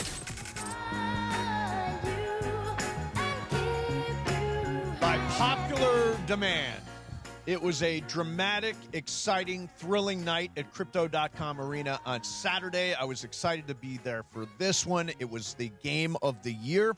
It went to overtime. It featured a number of big plays, and everybody wants to hear John Ireland's calls one more time. So, you got LeBron diving on the floor. You got the end of regulation. You got the end of overtime. Here it is, all of it. Murray wide open. Throws it to Cam Johnson for three. No good. Rebound. LeBron dives on the floor. And Jamal Murray ties him up. But what a play by LeBron. The ball was loose, and LeBron hurled his body onto the floor. He was flying through the air like that picture of Bobby Orr. But if I'm Austin, I would seriously consider trying to miss this. Catch him by surprise. Yeah, let's see what they do. He is. He tried to miss it, and he's got it. Reeves to the rim. We're tied! We're tied with 1.9 to go! A spectacular heads-up play. Oh, I thought they were done. I had buried the Lakers, and Austin Reeves with a spectacular heads-up play. That, Michael, is why you miss on purpose. 8 seconds left. He gives it to Luka. Luka dribbles left. Luka's got a step. Luka falling away. Got it! Got it! Got it! Got it! Got it! Less than a second left. What a shot. John, some of your finest work. Seriously. Well, you could feel the energy in the building. I mean, you were there. Yeah. I mean, they came back from the dead, you guys. I mean, it was, I don't know. I don't know how they did it. I've done so many games, and like I said before the show, I've seen that play Austin tried probably 30 times. I've never seen it work until Saturday. Miss, have you ever seen it work? Never saw it work. Yeah, it was brilliant. It was, and by the way, they are at the peak of their powers right now. It could end tonight. They're playing a good team tonight. They're underdogs against the Rockets, but we got Houston tonight, Houston Wednesday, and Miami Thursday. All really hard games in which the Lakers will be underdogs in all three. They put together a few wins here, Mace, and then we're talking. Yeah. Because the knock on them all year has been, yeah, the Lakers are fine, but they can't beat good teams. Yep. In the last 10 days, they've beaten the Wolves, the Knicks, and the Nuggets. And tonight they go after the Rockets. Yep. So let's see. And it is game day, which means it's time to BB go for it. Listen to us all day long for your chance to play. When you hear the cue to call, be caller number 7. Guess which team scores the first 3-point basket of tonight's game. Get it right. You win a $100 BB Go promo code. Plus, you're entered for a chance to win a trip to basketball's biggest stage from our friends at BB Go. Bring something different to the table. BB, go for it. All right, so, Jono, this was actually before the game. This annoys me. Explain to me why Charles Barkley is like this. Listen. My worst nightmare is the Lakers winning tonight, and I have to listen to all the crap on Monday on all the talk shows how the Lakers are contenders. If they get a home court advantage, will it make them a contender? No. If they get the 3 seed, are you telling me they wouldn't be a contender? They're in the 4 seed right now. They're not. They're 3 seed. They're not a contender. What makes you a contender then? Please don't let them win. I'm going to be nail biting all night tonight because they're going to be talking about it all day Monday. Thank God I'll be in Dayton. Wait a minute. He's the first person to ever say, thank God I'll be in Dayton. Nobody has ever said that, ever. I've been to Dayton. Yeah, I like Charles. I know he's hating on the Lakers right there, but I've always liked him because he can say whatever he wants and he doesn't care. It's true. So I can't. And he just does not like the Lakers. Yeah, I'd be a hypocrite if I said, well, why is he always ripping the Lakers? Shaq actually was critical of the Lakers. He said after that game that if you need Austin Reeves pulling rabbits out of a hat just to win that game, you're not a very good team. And what I would say to Laker fans is the team they are now on March 16th is not the team they're going to be a month from now on April 16th. And the curve, Mace, has been trending upward. Yep. They're playing their best basketball this year. They've won 7 of their last 8 games. and 5 in a row. And so if you're a Laker fan, you should be excited that they are improving and getting better. Absolutely. Let's see how high they can go. It may end tonight. I don't know. But if they keep winning, then it's going to be – if they finish in the 3 – yep. I think that gives them some momentum going into the playoffs, and maybe they win a series or two. Agree. Here's Stephen A. on Barkley. Charles need to calm down. Stop whining. You know what? You got a good job. You're looking good. You're feeling good. You get ready to do the NCAA tournament. You're getting paid lovely. You're chilling in Atlanta. Now you're going to date. Just relax. Calm the brakes. A top 3 seed in a conference is a contender. He knows this. Charles Barkley's been around too damn long. He's been too great not to know that. That's number one. Number two, let's look at what has transpired with the Los Angeles Lakers since the trading deadline. Since the trading deadline, they rank 4th in the NBA in shooting threes at 39% a clip. You look at the way Austin Reeves is playing. You look at Luka Doncic's playing. You see what LeBron and how effective he is. We all talked about how the man is a basketball savant. He'll figure it out. LeBron is not going to hurt you when all is said and done. He'll figure out a way to be an asset, even at 41 years of age in his 23rd season in the league. This is who he is. It just comes down to the erratic play of DeAndre Ayton. What is he capable of giving you, and what is he going to give you on a consistent basis? Yeah, I think that people get hung up on the idea that a team is kind of frozen where they are. John, if you look at where this team was 2 months ago, even 2 weeks ago. 2 weeks ago, look at the way it's evolving. Look at the way it's developing. Like I originally said, it's hard to imagine them beating San Antonio or Oklahoma City. But the way they're playing right now, they can give it a run. Right. And I'm trying to at least convince people to enjoy the ride. Exactly. The problem with being a Laker fan is that we judge our teams by championships. Yep. It's every year it's championship or bust. Even Rob Pelinka would tell you that for us, if we don't win the championship, the season is a failure. But that doesn't mean the season can't be fun and enjoyable and worth watching. And the Lakers right now are all those things. That game Saturday, Mace, is as good of an NBA game as I've seen all year on TV or in person. It was, you never knew who was going to win until literally the final buzzer. Yep. And the Lakers, as I mentioned, came back from the dead to get that game into overtime, and then Luka hit the game winner, and it was great. What are we going to get tonight? Who knows? But I'll tell you this, I would watch. Absolutely. Because I think that they are worth investing 2-3 hours of your time in, because if you're a basketball fan, they're playing great. By the way, do you know anything about the status of Alpi Şengün? I know that he's listed as questionable. Yeah, I was texting with the guy who has my job for the Rockets this morning, and he said he's gonna warm up before the game, but he's kind of cratered lately. His numbers since the All-Star break are way down. So it's clear, even if he does play, he probably won't be 100%, and that could make a difference because he's Kevin Durant's their best player, but he's their second best player. Right. Yeah, he's really good. By the way, they are the number 1 team in the league on the offensive boards. Well, keep in mind, though, a lot of that can be attributed to Steven Adams, who's now out for the season. Right. Steven Adams went out in November or December, right? Right. But they're still, even since Steven Adams went out, they're still number 3 in offensive rebounding. They still are monsters on the offensive boards, and they turn the ball over a lot. They're 27th in the league in turning the ball over. So you got to turn them over, and you got to hit the defensive boards. Those are, like, critical tonight, and they do have a fleet of wings that they can send it, whether it's Eason or Smith or all those guys. They've got so many wings, the guys that we really are looking for next year, right? Right, and this is not going to be an easy game. We play them tonight. We play them again Wednesday. They're good. Yeah. Like I said, the Lakers won't be favored in either game. And then I've told you, I'll tell the audience again because I don't know if people caught this the first time. Thursday looks like what Phil Jackson used to say is a schedule loss. And here's what I mean. We play a late game in Houston. We're tipping at 8:42. Yep. By the time we get done with that game and get on the plane, it'll be about 1 o'clock in the morning, and we're going east. So it's a 2-hour flight to Miami, and we're getting in. Our itinerary says, and our itinerary is always optimistic, it says we're getting in at 4:15. It'll probably be closer to 5.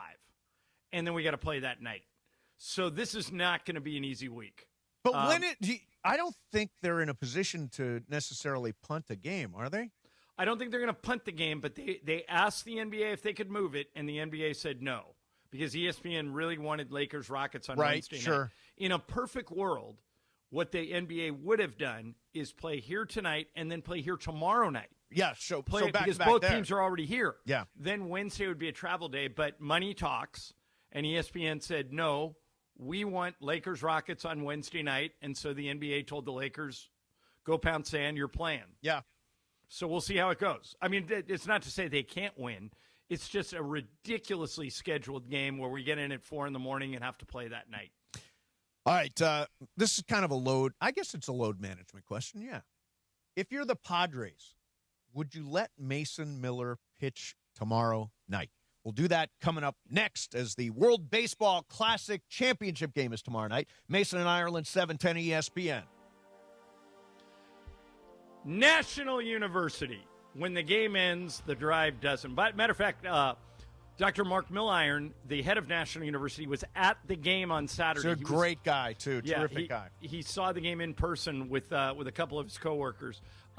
National University is a nonprofit university born and built right here in Southern California that has more than 150 degree programs, credentials, and certificates. And here's the best part. They make it achievable on your schedule. They like to help people they call Anders. That's somebody that has a family and a job, and they want to get a degree. They're here for all your ands. 4 and 8 week online courses, a great transfer credit policy, millions handed out in scholarship. If this is something that sounds like you might be interested in, just go to their website, nu.edu. nu.edu. They'll make it work on your schedule. They're a proud sponsor of the Lakers. They're a proud sponsor of ESPN LA. And again, you can get any questions answered at their website, nu.edu, National University. Everything comes down to one night in Costa Rica.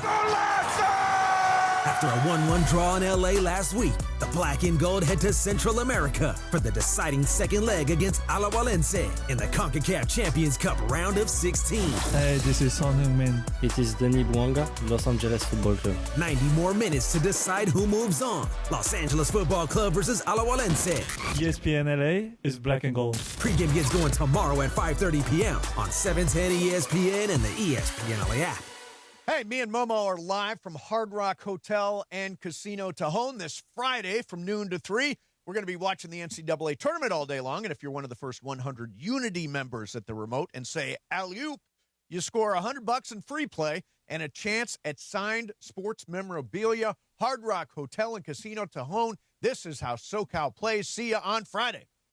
Get in the zone, AutoZone. John always listens to his truck.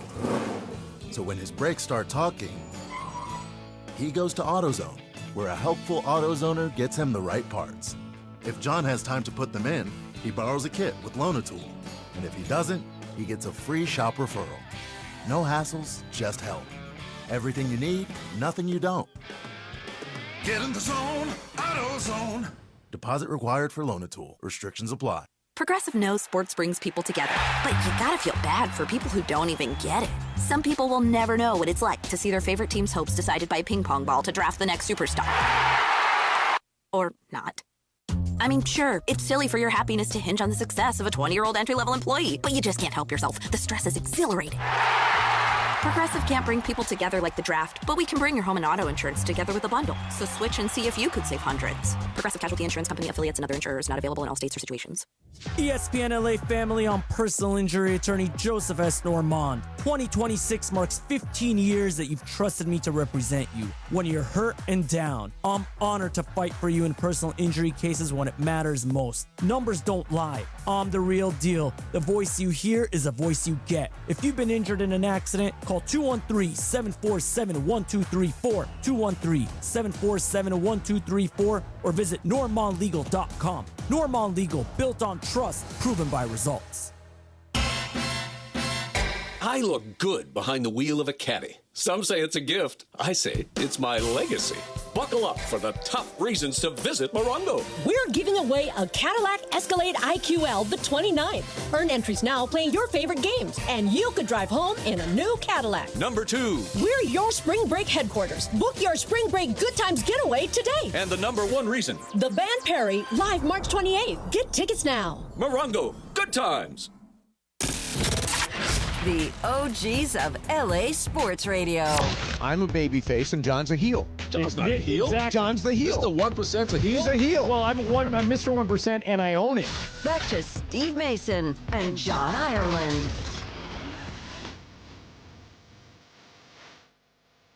Oh, they almost had the Magic in Atlanta tonight. It would have been Magic City night, but Luke Cornett blew that out. R.I.P. Were it not for Luke Cornett, would there be Magic City night? Maybe not, but he started the drumbeat. Yes, he did. I sent you guys today a story where people are sending out memes that involve Luke Cornett, and they're all pretty funny. Yeah, like they Luke are. Cornett, a guy who averages 7 points a game, brought down the entire Magic City promotion. That's crazy. That was supposed to be tonight. Yeah.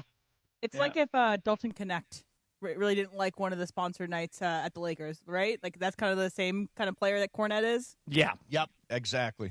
I think in the end, Magic City got a lot of PR. So did Jamie Gertz, the wife of the owner, who has a documentary series about Magic City. And in the end, I think they made the right decision.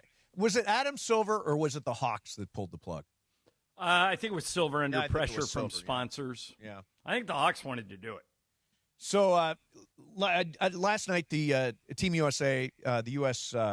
WBC team, advanced to the championship game. And Mason Miller, who's the closer for the Padres, was tremendous. I mean, in this World Baseball Classic, he has been amazing. He has faced 14 batters, allowing no hits and striking out 10. Let me repeat that. He's faced 14 batters, allowed no hits, and struck out 10 of them.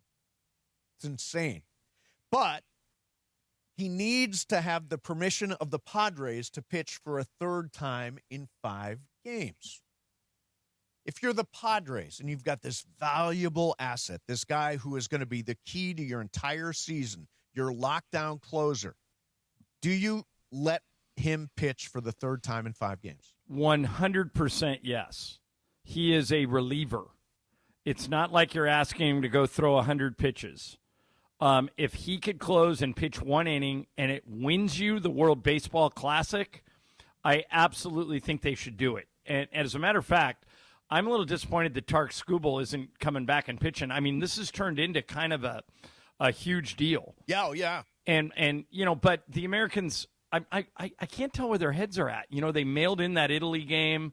They thought they were in the next round when they weren't. They got a couple of very favorable calls. I'm into it. I like it. I think World Baseball Classic's really fun. But either you care or you don't. I care. If they don't, then don't pitch them. But I would pitch them. I feel like the Padres are going to say, of course you can go win the World Baseball Classic. Right. I mean, I can't imagine the Padres saying no. Because when else would he win anything? What's that? Because when else would he win anything? Oh, there you go. Here, you want to hear a crazy thing about Mason Miller? John, I don't know. You've seen this guy throw. He's oh, yeah, he's throwing great. The World Baseball Classic. Yeah. So watch him close last night.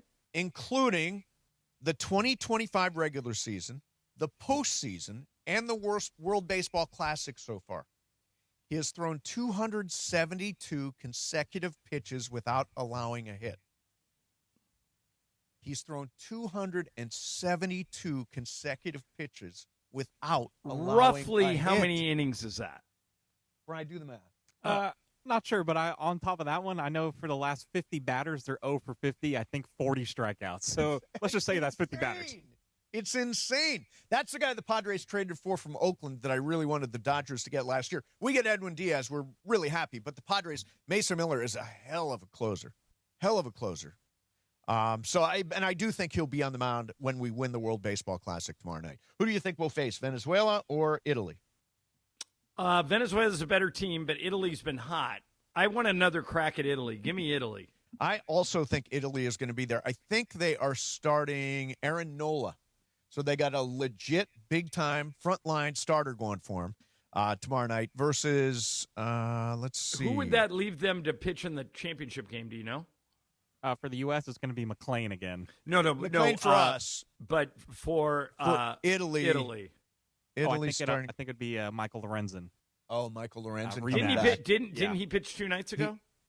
He pitched against us. U.S. Yeah. His last start was against us. All right, so he was pretty good. Yeah, he was really good. I mean, DeRosa probably already was celebrating the championship win yesterday. No, so... they had champagne. Yeah, exactly. They had champagne and goggles and all that stuff. Yeah, DeRosa's going to manage it like he's got to manage for 5 more games or something like that because he does not know what's going on. Okay, so you've seen Paul Skeens throw. Paul Skeens started last night, went 4 1/3 innings, 1 earned run, won the game. So far in the World Baseball Classic, I guess. How can you get a win if you only pitch 4.5 innings? I think Are the rules different? Changed for the WBC, yeah, because nobody's necessarily stretched out yet. Limits too. Yeah, pitch limits, all that stuff. So in the World Baseball Classic, 2 wins, 9 strikeouts, and 8 1/3 innings. Pretty damn good. Now, if I say to you, you can have one pitcher for 2026, you can either have Paul Skeens or Yoshinobu Yamamoto. Who do you want for this year? Wow, is that a hard one? Based on the fact that he won us the World Series, I can't give up on Yamamoto, but I love Skeens. You know what I would do? I would say you take who you want, and I'll take the other guy. Yeah. See, the one thing I know from Yamamoto, whether it's pitching at Yankee Stadium in a critical game or last year, multiple complete games in the postseason, I would have to go Yamamoto because I need to see Skeens do it in the playoffs, and he won't be in the playoffs until he leaves Pittsburgh. You're seeing him do it right now in WBC. I guess right. We're seeing him in high leverage games. Good point, Em. Yeah. It's unfortunate. Skeens is so good. He's great. It's unfortunate that when we talk about him, it's basically when will he be on an important team? Like when will he be on the Dodgers or the Yankees or the Cubs or something? Somebody that's competing for it because the Pirates are so mismanaged that they will never get to a point of relevancy. But I hope eventually he's a Dodger. I would not put it out of the question because of all the money they do. They get all the big guys. Yeah, they definitely do. They definitely do. You can call it Skeens Field for all I care. No, we're not going to rename Dodger Stadium. Oh, you want to name it Skeens Field? I can call it at Skeens Dodger Field, Stadium. at Dodger Stadium. Yeah, there you go. If that's what it takes, sure. Sorry, Uniqlo. Coming up next for you, did the Rams really entertain trading Devontae Adams? We'll do that coming up next. Mason and Ireland, 710 ESPN. It's time to BB Go for it. Every game day, you can play and win fabulous prizes from BB Go. And qualify for the grand prize, a trip to basketball's biggest stage. Thank you. Here we go. Time to BB Go for it. It's your cue to call caller number 7 right now. 213-799-0139. 213-799-0139. Caller number 7 gets to tell us which team tonight will hit the first 3-pointer. BB Go for it. That's right. It's a Lakers game day. Tell us again which team will hit the first 3-pointer, and you can win. From BB Go and ESPN LA. BB Go for it. We'll find out who's playing BB Go for it coming up next on ESPN LA. We got your chance to win. DeMarco and Travis have taken over Afternoon Drive. There's a guy that comes out of nowhere, and you see him in the review. They zoom up right to your butt. They're going 120. Yeah. You hate that. Yeah. Do you hate that? Does everybody hate that? Yeah, it's awful. Weekdays starting at 3 p.m. Just move over, let the guy go by, and zip. Everybody goes on about their day. So what the real move is, though, you speed up and get to a car that's next to you, and then just go about the same exact speed as the car next to you. Do you do that? And do you do that? Yes. And then they're stuck, and they can't go anywhere. And they want to go 120, but they have to go down to 65. And it's so good. It feels so good. Why do you do that? Why does that feel good? It was so good on a 2-lane highway. It's amazing. You're worse. I don't do that. Travis is so mad now. DeAndre, you're the face of everybody out there now. Afternoons with DeMarco and Travis starting at 3 p.m. on 710 ESPN. The all-new ESPN LA app. And live on YouTube. Hey guys, it's Lindsay, and as someone who doesn't have time to overthink shopping, I love how simple my VisionWorks store in Santa Ana made it for me. The frames are organized by shape and price, and there was a great variety of frames to choose from. No matter what style you're looking for, VisionWorks has it. Scheduling my eye exam, though, that was easy with evening and weekend appointments at all locations. And here's the best part. The friendly and knowledgeable VisionWorks teammates are insurance experts, and they'll help you maximize your options whether you have insurance or not. If you want or need glasses without the hassle, VisionWorks makes it simple. Hey, it's John Ireland. Watching a Laker game is so much more than just a game. It's the moments before tip-off, the people you're with, and the food you're sharing. That's why I love BBGO. BBGO is perfect for at-home watch parties or a night of hoops. Their food is bold and packed with flavor, bowls for a quick meal, dumplings and fried rice for everyone at the table. Vibe on a wave of Korean food and culture with BBGO. Look for BBGO at your local grocery store in the Asian and freezer aisles. BB, go for it and bring something different to the table. Smalls here. Look, I get it. GLP-1 weight loss shots are popular. They're everywhere. But not everyone is thrilled about weekly injections. So what if your GLP-1 was as easy to take as a mint? That's why I want you to know about compounded terzepatide. It's a mint-flavored tablet you simply let dissolve under your tongue. No needles. It's designed to help curb appetite and reduce cravings, even sweets and carbs, which are my personal enemies. And when hunger's under control, it's easier to eat less. Stay away from the junk foods that trip you up and tackle your weight loss goals head on. And this is important. The compounded terzepatide is recommended by the medical board of the wellness companies, the doctors I trust. Look, if you're serious about getting your weight under control and weekly shots aren't your thing, I strongly encourage you to look into terzepatide. Getting started is fast with an easy online physician consultation. Imagine discovering a no-needle option that fits your needs. Go to noneedles.com/smalls. Promo code SMALLS to save $50. That's noneedles.com/smalls. Promo code SMALLS to save $50. Prescription required. Always consult your doctor to determine if this product is right for you. It's time to BB Go For It. Every game day, you can play and win fabulous prizes from BBGO. And qualify for the grand prize, a trip to basketball's biggest stage. It's time on Mason and Ireland right now on ESPN LA to BB Go For It. We've got caller number 7. Let's find out who it is. All right, and we welcome to the show caller number 7, Paul Pasillas from Riverside. Congratulations, Paul, just for playing BB Go For It today. You win $50 in BB Go. Now your chance to make it $100 and qualify for the grand prize, a trip to basketball's biggest stage. Give us your prediction for tonight's game, Paul. Which team scores the first three-pointer, Lakers or Rockets? Lakers, baby. BB, go for it. Listen to tonight's game on ESPN LA, and let's see if you're right for your chance to win even more BB Go product and qualify for the grand prize to see basketball's biggest game in person. BB, go for it. From Mason and Ireland, ESPN LA, and our friends at BB Go. BB, go for it. BB Go For It, brought to you by BB Go, bold Korean flavor that's comforting and easy to share. Bowls, dumplings, fried rice. BB Go For It, and bring something different to the table. All right. By the way, last night at the Oscars, I don't know if you know this or not, but Diane Warren is a songwriter. Yeah. She has been nominated 17 times for Best Original Song. She has lost 17 times. She's 17. Never won. She has never won. She's the Susan Lucci of the Oscars. She is this, like every year she's got some random song from some random movie that gets nominated. This year specifically, it's from a documentary she made about making music for Oscars. It is, this Diane Warren thing is the silliest thing that the Oscars does, and I think I want them to do this forever just to keep her coming back. There's also so when Billie Eilish, I think, won for her Bond song. Yep.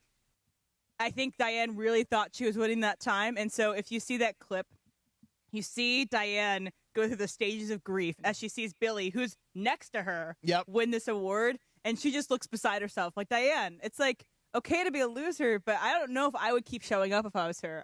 The Academy is toying with her. Yeah, I will say this for Diane Warren.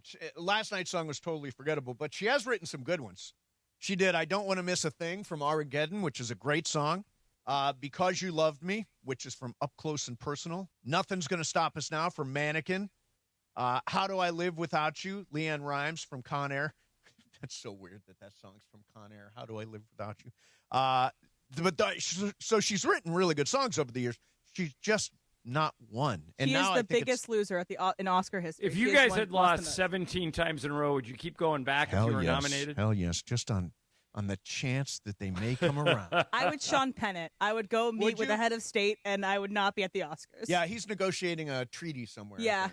I was so busy. I could not show up. And also, he can't smoke indoors at the Oscars, which I think he really wants to do. You know what? I think that's why he didn't go. I think because he got busted smoking at the Golden Globes and everybody made a big deal about it. He's like, screw that. I'm not going to the Oscars because I can't smoke. This Oscar season, he has looked like he has been electrocuted at everything he's done. His hair is always all over the All over the place. His face looks weird. So shout out, Sean. Congratulations on your third Oscar. Third Oscar. You know, not very many people have 3. No, it's true. crazy. That's very significant. All right, so over the weekend, I'm like, wait a minute. What is happening?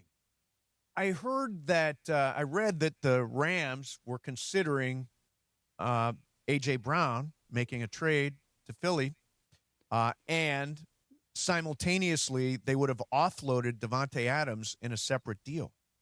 Right. Which is crazy to me. Now, just to be clear, Mike Florio says it's over. The Rams are out. The Rams were in it.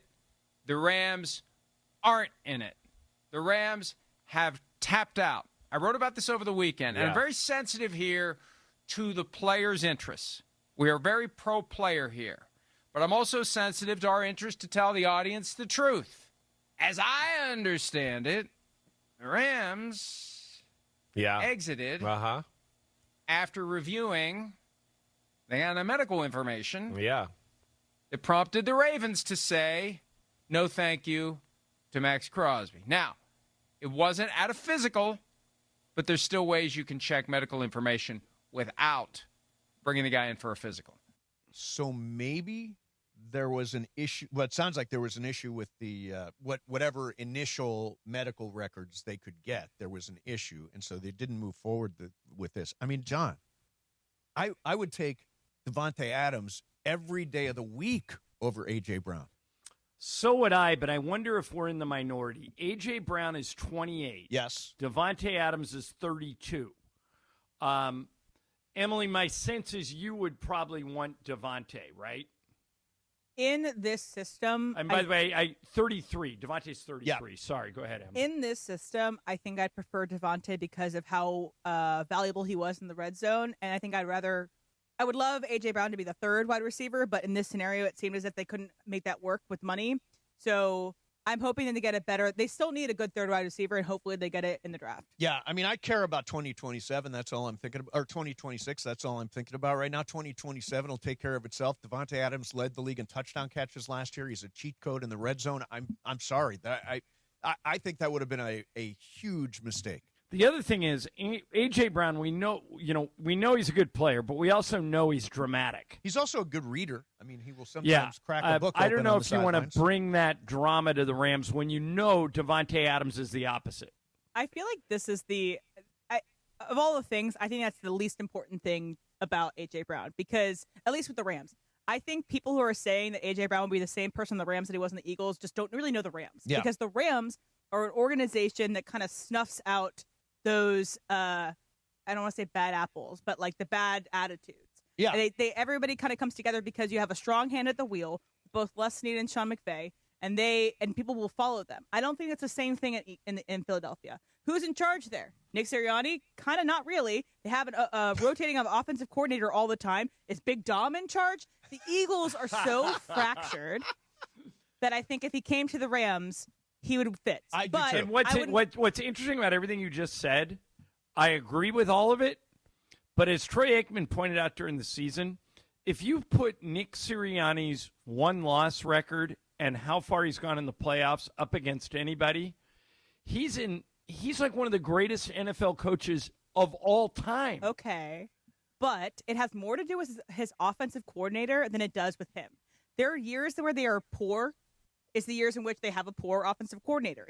It's Nick Sirianni stays the same whether they're good or bad. But when they've won Super Bowls and gotten to the Super Bowls, it's when they've had a generational offensive coordinator. I think it's more about that guy than it is about Nick Sirianni. I think, to your point, I think it's become team drama. There is so much drama around the Eagles. And he loves drama, it and seems. he loves it, and the town loves it. Like, that is the perfect team for that town. He fights with fans. He exactly. shaves his head when they go through bad losing stretches.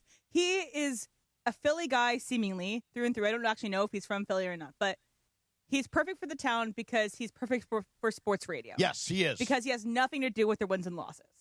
It's all about their coordinators and whether or not they get that right. Yep.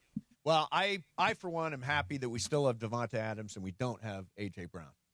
I think once we get Mekhi Lemon in the draft, we've got an unbelievable third wide receiver. You know what's really fun? It's fun to be in the draft and to have like a meaningful pick. Yeah, they rarely, Les Snead's famous for trading those picks. He still might trade it, but if not, and Lemon's on the board, unless somebody like Josh Downs or Jeremiah Love is on the board, and I don't think either one will, Mekhi Lemon would be perfect. Lemon could go before 13. He could. A lot of people have him going 12 to New Orleans. So they may, it's possible they could trade up. They could do a lot of different things, but it's exciting to have a pick in the first round as a Rams fan. I'm like, I can't wait to watch the draft. I can't wait to listen to Mel Kiper say who is going to be the guy. And then it turns out to be somebody else. Yeah.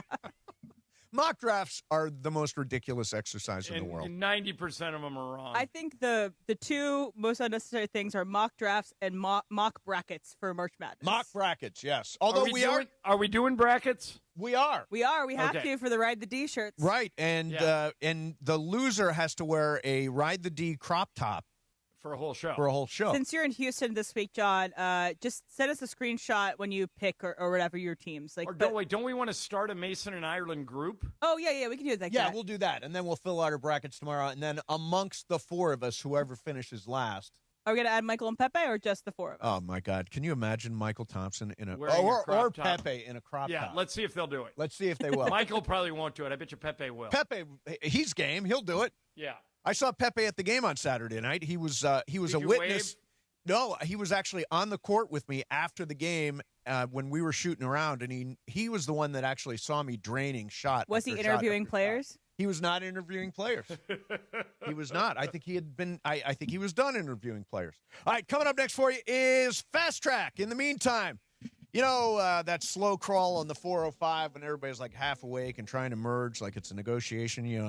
There's a late merger, there's an early merger. You're an early merger, I'm a late merger. Exactly.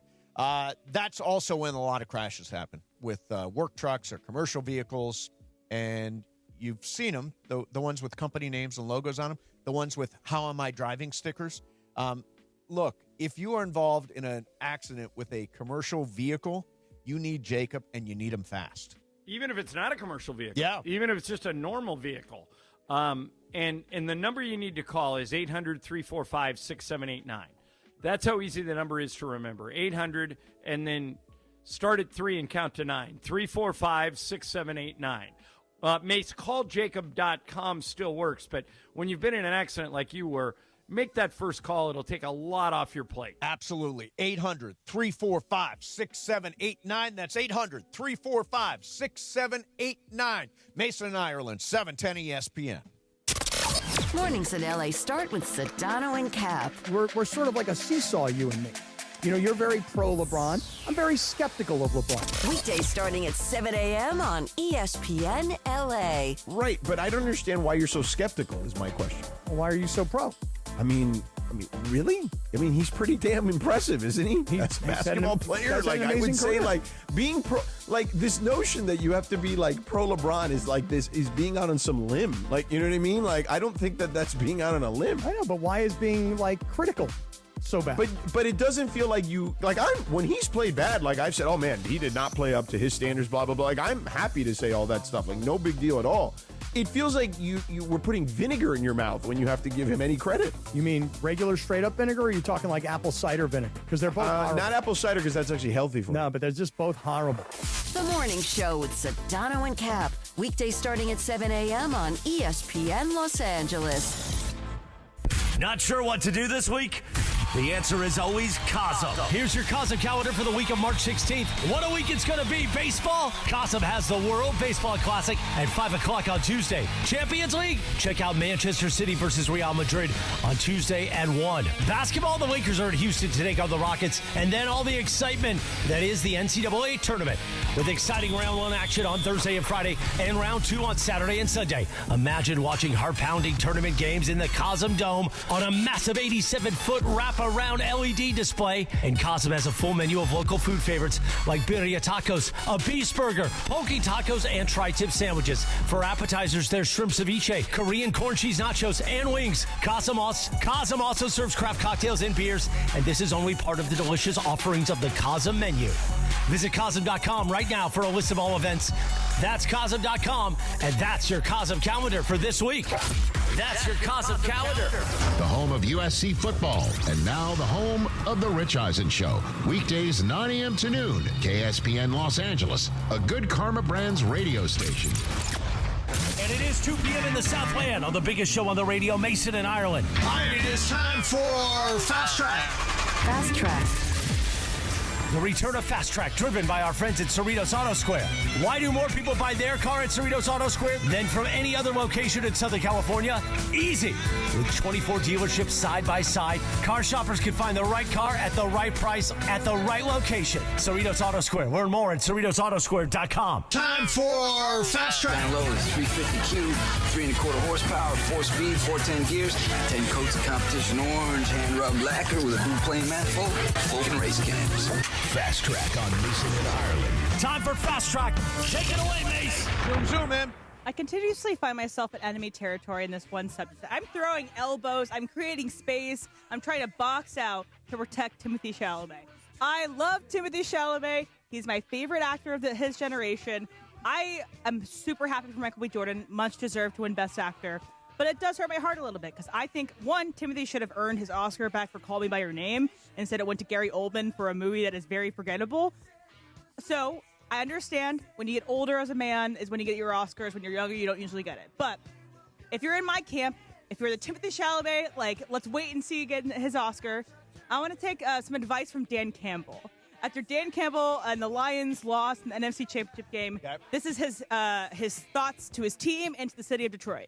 And sometimes you can only say so much. You got to live it, unfortunately. You got to get your heart ripped out, which we did. And it's a lesson learned. And look, I told those guys, this may have been our only shot. Do I think that? No. Do I believe that? No. However, I know how hard it is to get here. I'm well aware. And it's going to be twice as hard to get back to this point next year than it was this year. And that is me to the Timothée Chalamet stands who are rooting for him. Dune Part 3, here we go. Let's go, Timothy. What do you guys think about Timothy? Well, Ballet and Opera just said boo. Oh, who cares? Yeah, when was the last time you went to the opera? I'd be willing to bet a lot of money that Timothée Chalamet wins an Oscar in the next 10 years. 100%. But, John, how old do you think Leo was when he won his first Oscar? Probably in his 40s. 42. But that's a travesty. Yeah. He should have gotten it earlier. Let's right wrongs now. It is a travesty, but I tell you, it hurts Chalamet that he comes across as kind of an a-hole. I would say. I disagree with that. I don't think he's an a-hole. I think he comes across like a cocky a-hole. And by the way, I don't necessarily mind it. His acting is unbelievable. He's absolute box office. He took a movie about ping pong and turned it into a $100 million movie. I mean, he's a brilliant actor, but he comes across as kind of an a-hole sometimes. So Sean Penn doesn't? He does. But he's older. It's hard for younger men to win Oscars. I think people feign interest and humility. I think what people want is braggadociousness. I think people want people that say what they want. And I think this town being so, off-put by somebody saying what they actually want, I think is the problem. All right, so I'm on Timothy's side. I'm throwing elbows for you, buddy. I'm rooting for you. All right. I love Timothée Chalamet. I like that he's kind of an a-hole. I love that once, John, do you remember that speech he gave where he said, I want to be like Michael Jordan. I want to be like the greatest. To me, that was great. To a lot of people, it was totally cocky and arrogant. Yeah, maybe. But he's going to grow up, and he's going to win an Oscar. He's probably going to win multiple Oscars. He's one of the most bankable movie stars in the world. Fast Track. So Fox Sports released on Saturday, or they had a special screening for their upcoming documentary, 1994 U.S. World Cup team. It's going to be airing to the public in May. Okay. All never-before-seen interviews with the players, but the caveat that kind of got me interested is a bunch of video that's never before seen, but it's all from the players' personal camcorders. Oh, so I guess, wow. Back in the day, everybody's on those camcorders. Kind of, I love seeing the old footage like this when it is like that, but are you any interest in seeing, the camcorder footage of 1994 team before the World Cup. It's their kind of get you hyped up. Will that get you hyped up for it? I'm going to watch it because I love that team. I think they were really fun to cover. And, they won that thing at the Rose Bowl, and so I was working for KCAL at the time and went out and did stories on all those girls, and they were great. So I'm watching it for sure. Yeah. And by the way, that footage is rare. Like John, you probably – do you have a lot of pictures of Jack when he was little? Yeah. You do? I wish I would have taken more, but yeah, I do have a ton. Because I take dog pictures. I have hardly any pictures of my first dog. Right. But now I've got so much video and pictures of my current dogs that it makes up for it. But we forget that at one point camcorders were like the only way to record something. Yeah, not everybody had a phone in their pocket like they do now. In fact, I will mention that tomorrow, the premiere of Mason Plus with Joe Davis, he tells a camcorder story on there. Okay. The way he originally tried doing play-by-play. So make sure you look for that. It comes out on the ESPN LA YouTube channel and on Apple and Spotify tomorrow. He talks about his brother who won an Oscar last night. How about that? Yeah, it's unbelievable. Can you believe 2 kids from Michigan grew up to be an Oscar One winner? won an Oscar, and the other's the voice of baseball on Fox. Yeah, 3 World Series. I think Joe gets World Series rings, right? I would think so, yeah. 3 World Series rings and an Oscar in that family. That's kind of impressive. Hey, join us tonight for a Lakers watch party and live remote broadcast at Bar Louie in Downey. Beto Duran goes live at 5 with Lakers pregame before tip-off at 6:30.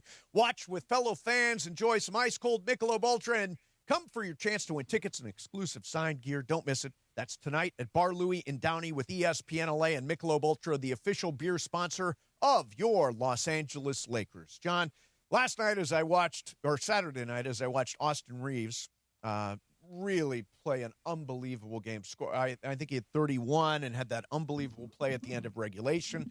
It raises a question. Is Austin Reeves the best undrafted player in NBA history? Okay. The guys that pop into my mind. There's one that I think is in the Hall of Fame. I think he was undrafted. The guys currently in the league that are undrafted that would give Austin a run for his money are Fred VanVleet. VanVleet, yep. And Lou Dort. Yes. Would you take Austin over those 2 guys? Boy, I love Lou Dort defensively, but I would. In terms of past players, I think Ben Wallace was undrafted. Ben Wallace was undrafted. He's in the Hall of Fame. He's probably at the moment the best undrafted. He won the Defensive Player of the Year award 4 or 5 times. Yes. So the other one that comes up a lot is John Starks. Austin's better than Starks. I agree. But I don't know. He's probably not at Ben Wallace's level yet. He's right there. He's in the conversation. Yeah, he definitely is. Udonis Haslem, Bruce Bowen. Some of the undrafted guys who would be in the conversation. And he's just getting started, too. Like, we've seen him in, 2 playoff series so far in his career, and he's had less than stellar playoff appearances. Yeah. But his story is still being written. He was hurt last year. Yeah, exactly. Yeah. He's a young man, and I think he can be a very vital piece of maybe a championship team in the future. Not this year, maybe, but in the future. Yeah. I wanted to play you something that Brian Windhorst said this morning. I think this was on the Get Up. Talking about the Lakers, generally speaking, and whether or not they are contenders. Listen to this. Do I think they're going to win the title or win the Western Conference? I do not. I think if you look at the West, you have San Antonio and Oklahoma City are in their own class. That I think just below them, not just below them, but below them is Denver. I think at full power, Denver can win the West. And then I think you have a list of other teams. And right now, the Lakers, in my view, are at the top of that list. And here's the thing.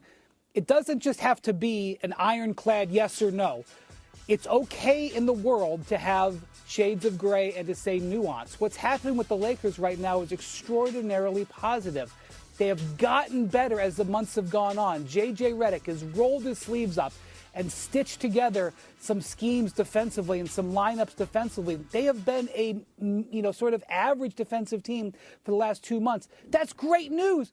Yeah, it is great news. What we're watching is a team that is developing. You're seeing growth. You're seeing more synergy between these guys. You're seeing LeBron assume a particular type of role that I think is very, very team first. You see him diving on the floor. I mean, I feel like it's all coming together, and the ceiling, at least in my mind, and it could change over the next week, but the ceiling in my mind is higher than it was 2 weeks ago. I think that you'll be able to answer this question much better 8 days from now. Yep. Because between now and then, we're going to have played Houston twice, Miami, Orlando, and Detroit. If they come out of that stretch, those 5 games with a winning record, even if they're 3-2, I think they've got something. But those teams are all really good. And if they finish 1-4 or 0-5, then we're kind of right back to where we were before. But I could not be higher on the way they're playing. I just think that game Saturday was the best game of the year. Yep. They came back from the dead. They've won. If they won 8 out of 9 or 7 out of 8, I think they won 7 out of 8 and 5 in a row. Yeah. And so, to me, it's the best time of the year for the Lakers. They haven't played this well all season, and this is the test. These next 5 games starting tonight. Yep. Absolutely. You know, it's weird. Even stuff that doesn't make sense to me, they've been able to explain it to me. I'll give you an example. Okay. So after that game, at the end of it, you saw that the Lakers were when Austin got fouled and made that crazy off the rim shot. Right, missed the free throw. I said to one of the assistants, hey, I noticed you put 5 3-point shooters out there. You put Rui, Marcus Smart, LeBron, Luka, and Austin. All guys capable of hitting a 3 because you were 3 points down. Why wouldn't you put Luke Kennard in with that group? And I thought I had this great point. And he said, because 2 of the 5 were screeners. They were out there to set screens. Right. And Rui and Marcus are veterans who know how to set screens and know what they can get away with. Luke isn't. He goes, if we were running a 3-player option, like where they were trying to free up 3 people, Luke would be in there. But in that case, we wanted to free up either Austin or Luka. So everybody else out there was, and he said LeBron was inbounding the ball. So the reason, and after he explained it to me, I went, you know what? That makes perfect sense. I couldn't understand why you have the best 3-point shooter in the league. You need a 3. Why is he on the bench? And then when he explained it to me that way, and he said, because 2 of these guys were out there specifically to set screens. That's it. That was their only job. I thought, I would rather have Rui or Marcus than Luke in that scenario. So even the stuff that wasn't making sense to me is starting to make sense. They're doing it right. I think they're playing their best basketball of the year at a perfect time. Definitely figuring it out. All right, more Fast Track coming up next for you. In the meantime, hey, shoot your shot on Prize Picks. Get $50 instantly in lineups when you play your first $5 lineup. Again, if you're not playing Prize Picks, what are you doing? It is so much fun. And they're giving you $50 in lineups when you sign up and play your first $5. They make every dunk, every dime, every board that much more exciting. Don't miss a chance to get started on America's #1 sports app. It's easy. Pick more or less on 2 to 6 player stat projections. If you get your picks right, you cash in. Pick from your favorite sports, anything from basketball, NBA, baseball, hockey, soccer, college basketball, tennis, golf, esports, everything. Put them all together any way you want. Put together a winning lineup. Download the Prize Picks app today. Use code MACE, M-A-S-E. $50 in lineups after you play your first $5 lineup. That is code MACE, M-A-S-E. $50 in lineups after you play your first $5 lineup. Prize Picks. It's good to be right. Mason and Ireland, 710 ESPN. It is Fast Track on Mason and Ireland on 710 ESPN, the all-new ESPN LA app, and always on YouTube at ESPN Los Angeles, driven by Cerritos Auto Square. It is time for Fast Track. Fast Track. Why do more people buy their car at Cerritos Auto Square than from any other location in Southern California? Easy. With 24 dealerships side by side, car shoppers can find the right car at the right price at the right location. Cerritos Auto Square. Learn more at CerritosAutoSquare.com. Time for Fast Track. More Fast Track next. Everything comes down to one night in Costa Rica. After a 1-1 draw in L.A. last week, the Black and Gold head to Central America for the deciding second leg against Alajuelense in the CONCACAF Champions Cup round of 16. Hey, this is Son Heung-min. It is Denis Bouanga, Los Angeles Football Club. 90 more minutes to decide who moves on. Los Angeles Football Club versus Alajuelense. ESPN LA is Black and Gold. Pre-game gets going tomorrow at 5:30 p.m. on 710 ESPN and the ESPN LA app. It's Rich Eisen for Pella Windows and Doors. Sometimes teams take a timeout to regroup and call the right play. When it comes to your home, Pella Windows and Doors always has the winning game plan. They do it every day, and that's why your neighbors trust them. Visit Pella.com/Eisen today. Right now, Pella Windows and Doors of Los Angeles is offering 25% off windows and doors or 0% APR for 72 months. Some restrictions may apply. See store for details. Offer ends March 31st, 2026. I'm Boomer Esiason. My mom died from cancer. She was only 37 years old. She didn't have life insurance, and that was devastating for my family. That's why having life insurance is so important to me. Ethos makes it fast and easy. Get a quote in seconds, apply in minutes, and get same-day coverage. You can get up to $3 million in coverage with no medical exam. Get your free quote at ethos.com/play. That's ethos.com/play. Paid spokesperson. Time spent on application may vary. Online health questions required. Mike, in sports, dynasties don't happen by luck. They happen with culture, coaching, and execution. That's exactly how we run Rotolo Chevrolet, with all of those ingredients. So how much of that is why you've been #1 14 years in a row? When you put all those ingredients together and your processes stay in place, you're going to get great results. And if you come to the store, you're going to find out why you're #1. That's what it's all about. Come see what the fun is all about at Rotolo Chevrolet. From the showroom to the service bay, everyone is at the top of their game. Rotolo Chevrolet, built like a champion, driven to win. Visit RotoloChevy.com. Introducing our new Chili Crisp Dumplings, a spicy twist on a Waba favorite. Bold, crunchy, and tossed and fiery. Chili Crisp. That's our new Chili Crisp Dumplings. Get them today, only at Waba Grill. It's for you. Empower. After wanting one for years, Kevin is finally enjoying his new hot tub. This is the life. He worked with Empower to help him get good at money, so now he could be a little bad. Oh, no, not my phone. Oh, Kevin. Kevin's phone may be in hot water, but his finances aren't. Invest well, live a little. Start today at Empower.com. This is the story of the one. As a maintenance tech at a university, he knows ordering from multiple suppliers takes time away from keeping their arena up and running. That's why he counts on Grainger to get everything he needs, from lighting and HVAC parts to plumbing supplies, all in one place. And with fast, dependable delivery, he's stocked and ready for the next tip-off. Call 1-800-GRAINGER, click Grainger.com, or just stop by. Grainger, for the ones who get it done. Fast Track. And it is Fast Track on 710 ESPN. Mason and Ireland on the all-new ESPN LA app, 7:10 a.m. and always on YouTube at ESPN Los Angeles. Fast Track now back in the 2 p.m. hour on Mason and Ireland, driven by Cerritos Auto Square. Why do more people buy their car at Cerritos Auto Square than from any other location in Southern California? Easy. With 24 dealerships side by side, car shoppers can find the right car at the right price at the right location. Cerritos Auto Square. Learn more at CerritosAutoSquare.com. Once again, back to Fast Track and back to Mason and Ireland on 710. All right, vroom, vroom, man. It is Bachelorette season on ABC. Oh, and we yeah, have it is. Oh, boy. New Bachelorette. They But got let me one of tell them you, Mormon wives, right? Well, yeah. Let me tell you the drama in case you haven't heard about it. So Yeah. Taylor Frankie Paul, who is formerly on the Secret Lives of Mormon Wives.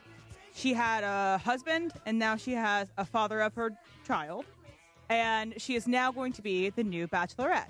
But the drama has happened because Secret Lives of Mormon Wives has premiered, and Dakota, who is her, I'll say baby daddy, in a confessional said he hooked up with Taylor the night before she was supposed to go on The Bachelorette. So, do we care? Do you think this happens more than we think? And if you're the one of the contestants, would you care that she hooked up with her baby daddy the night before she met you? Mace? Let's see. Or John, it's an go ahead. odd question for me. I do not care. I think that if you get into a relationship with that girl, you have to know that she comes with an ex-husband and with a child, and that's always going to be a possibility. So you're going to have to manage that anyway.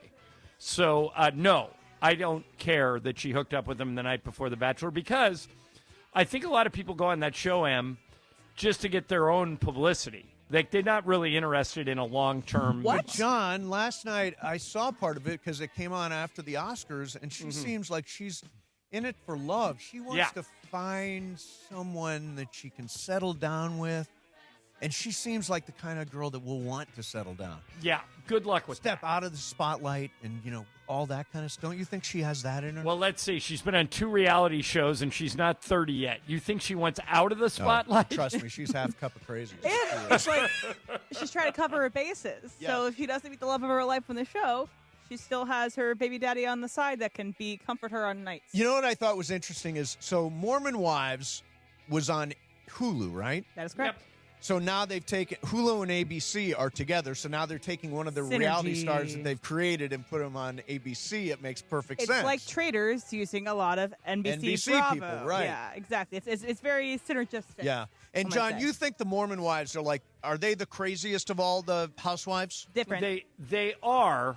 They're not housewives. Oh, what are so they? Secret Lives of Mormon Wives is a separate thing than the Real Housewives of Salt Lake City. Okay. They are different casts completely, but there are some women that wanted to be on Salt Lake that didn't end up being on Salt Lake, so they're on Secret Lives of Mormon Wives. Now, John, which one do you watch? Real Housewives of Salt Lake City, and it is every episode is like anything could happen. They could get arrested, they could cheat on their husband, they're absolute train wrecks. And Mace, as you know, I love girls who are train wrecks. do. So it is right up my alley. Yeah, I'm not intrigued enough to watch. It looks like they showed clips. I bet you Juan would watch that with me. We've never watched one of them Bachelorette shows. No, I'm talking about Real Housewives of Salt Lake City. He watches that. Of course he does. He watches God that. bless him. He's like, if you're going to watch... If I was going to watch one, like he tried to get me to start the one in London, the Women of London. Yeah. It's a new one. Yeah. And I'm like, I don't know. I'm just not that. By the way, Emily, have you ever watched Real Housewives of Dubai? I haven't yet. Okay, there's a woman on there that would be perfect for that Netflix show you're watching about age of attraction. Yeah. Because she's in her 40s. I think she's in her mid-40s. But she's super hot, and she's married to a soccer player who's like 28. I think she might have been on Traders. I know that there was a housewife that was on Traders from Dubai, but not this season. I think the last season. Yeah, but if it was her, she's exactly what that show needs. Because any 25-year-old would hit on this woman. She's super attractive. Yep. But she's really 46, 47, something like that. Good for her. Amen. Fast track. BC. All right, speaking of traders and game shows and that general. Yep. A clip from last week about Kelly Clarkson talking with Rob, who won the Traders. Rob, the Traders about winner. The prize. I've always been curious about. When do they get this prize money? When do they get the good stuff? Just take a listen. Wait, so is it $220,800 richer now? Is that what it is? I think that's right. That's a nice number. So what was the moment you took that in? That changes They still your life. haven't paid me. Oh. Let me, you know what? I relate to this. Put the pressure on. I relate to this so hardcore because whenever I won, they sold my. You probably weren't alive when I was on American Idol, but I literally was on the show and they were like, "Oh, you win $1 million or whatever." Da, da, da. No, you didn't. They lied. Wait, you did what? not. What'd you No, get? it was like $1 million worth of investment in you. That's great. Like, you know what I'm saying? Yes! I didn't know that. And then they said you get a car, and I needed it because my car was bashed in and I couldn't afford the deductible. and no, I did not get a car. And then Clay Aiken, who didn't win the second season, got a car and his mom. Unbelievable. I was like, what? I remember Clay telling me that the second season. He was like, yeah, they gave my mom one. I was like, I'm going to actually kick your ass right now. What are your thoughts here about, first of all, American Idol, quote unquote, lying to them, not getting the prize? And then are you bamboozled about all these game shows? You win and then you don't get the prize right away? It is weird. I'm surprised Kelly Clarkson didn't get more than. She was the first. You know what winner. I'm surprised about? What? That it took this long for that story to come out. I mean, it is. It's been 25 years probably, right? Right. And finally it's come out. I will say this. John, do you have what do they call it? A get-out-of-jail-free card? A hall pass? Hall pass? No, but if I did, I would use it on Cape Beckinsale, but I don't have one. BC, if you had a hall pass? I'm not sure. Are you going to say Clay What do you Aiken? mean not sure? Come on, you know. Either you do or you don't. I don't. You don't. You do not have a hall pass? No. Mine is Rob from Traders. That's what I knew you were I think going. we have established that. Did you know I that? tried to Wait, sell has he him. replaced? established Wait, it. he's replaced Keanu Reeves. He has. Rob from Traders. John, I tried to sell him on Rob's dad because Rob's dad is also very hot. Great looking man. But you're Rob all the way. I'm Rob all the way. Yep. It was a good show. Hey, it's a Michelob Ultra Reaction Monday. We're reacting to the Lakers' massive overtime win over Denver on Saturday. Third seed now in the West, and they're on the road tonight in Houston. Reaction Monday is brought to you by Michelob Ultra, a super and superior taste worth playing for. The official beer sponsor of the Los Angeles Lakers. Please enjoy responsibly. Coming up next, John, the Whopper is on an apology tour. That's coming up next. Mason, Ireland, 710 ESPN. Blue Ice Vodka is the largest American potato vodka, and it's rated double gold. It's also one of the lowest calorie vodkas on the market, gluten-free, non-GMO, and crafted to elevate every sip. Their classic potato vodka is just 64 calories per ounce. American-made, farm-to-bottle from Idaho potatoes. Blue Ice is committed to sustainable, eco-friendly production. You can pick from 3 great flavors: classic potato vodka, huckleberry, or double espresso. When Blue Ice says vodka with standards, they mean it. No additives, no artificial flavors, no hidden sugars, just clean, premium vodka. Blue Ice Vodka, vodka with standards. By the way, try the huckleberry vodka, goes great with lemonade. And don't forget the Blue Ice Double Espresso, a double gold winner and vodka of the year. Just shake over ice and pour it. Everybody I've turned on to Blue Ice Vodka loves it, and they're hooked. Blue Ice Vodka, clean, American-made, vodka with standards. Hey, it's Greg Bergman. The boys in blue are back, and that means the Blue Review is back, too. The Blue Review! The Blue Review! Join myself, Marcus Grant, every morning, Monday through Friday, 6:30 a.m. on the ESPN LA YouTube channel, right before Sedano and Cap, where we break down anything that happened the night before or anything you need to look forward to. That's 6:30 a.m. Monday through Friday on the ESPN LA YouTube channel. Everybody else is doing it. You should be there, too. Come on. No! It's just a golf lesson, champ. Loosen up. I can't. See that Hyundai Santa Fe? Yeah. I only paid... Finish up on your own. I gotta run. Deal's so right, it almost feels wrong. The Hyundai Getaway Sales Event. Get 0% APR for 60 months, plus 0 payments for 90 days on select Hyundai vehicles. See your SoCal Hyundai dealer. Offers end March 31st. Call 714-568-7676 for details. I look good behind the wheel of a caddy. Some say it's a gift. I say it's my legacy. Buckle up for the top reasons to visit Morongo. We're giving away a Cadillac Escalade IQL the 29th. Earn entries now playing your favorite games, and you could drive home in a new Cadillac. Number 2. We're your spring break headquarters. Book your spring break good times getaway today. And the number 1 reason. The Band Perry, live March 28th. Get tickets now. Morongo, good times.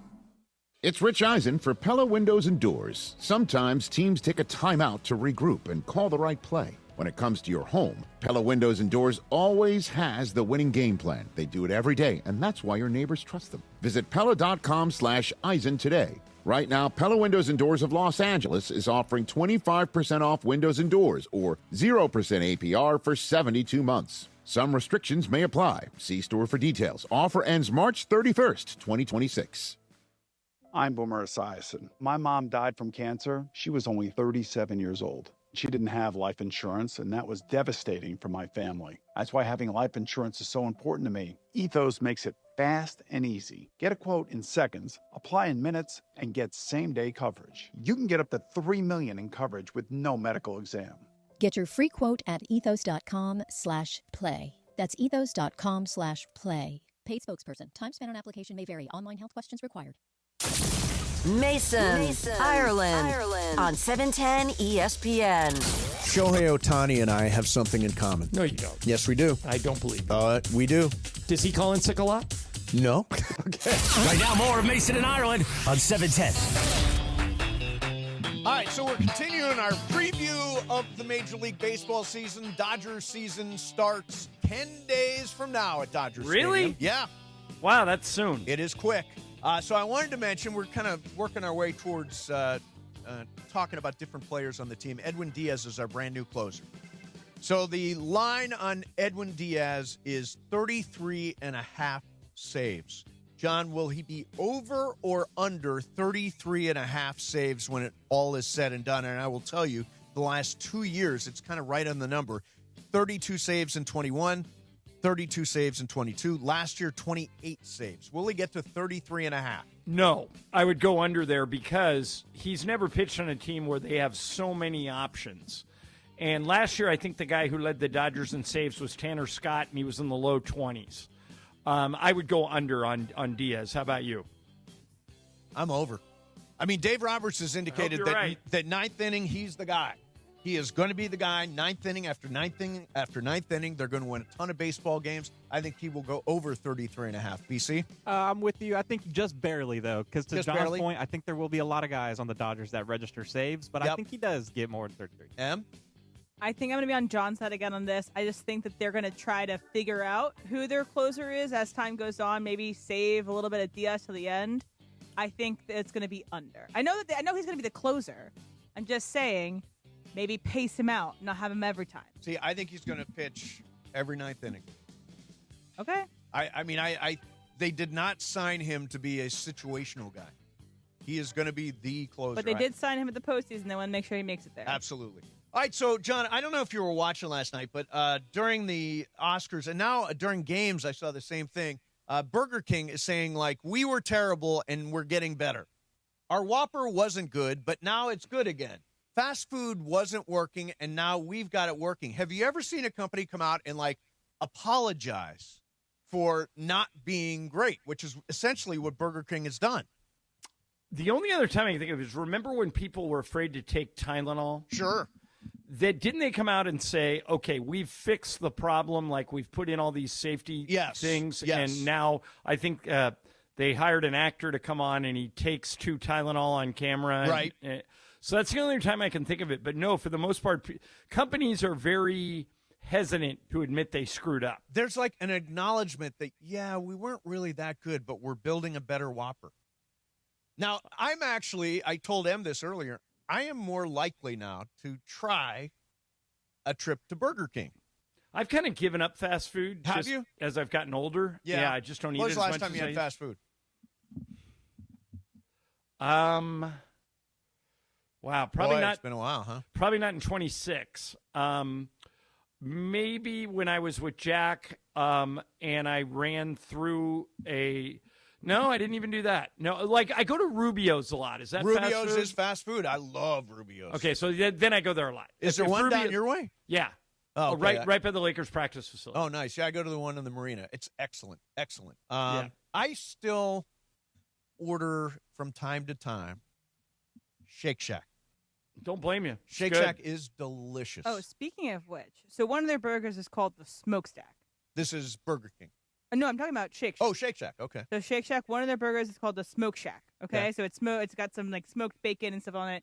They are missing a huge opportunity with Sinners. To call it the Smokestack. Smokestack. Because that's the names of the twins in the movie Sinners, Smoke and Stack. Yes. Come on, Shake Shack. What are we doing Shake here? Shack. Smoke and Stack.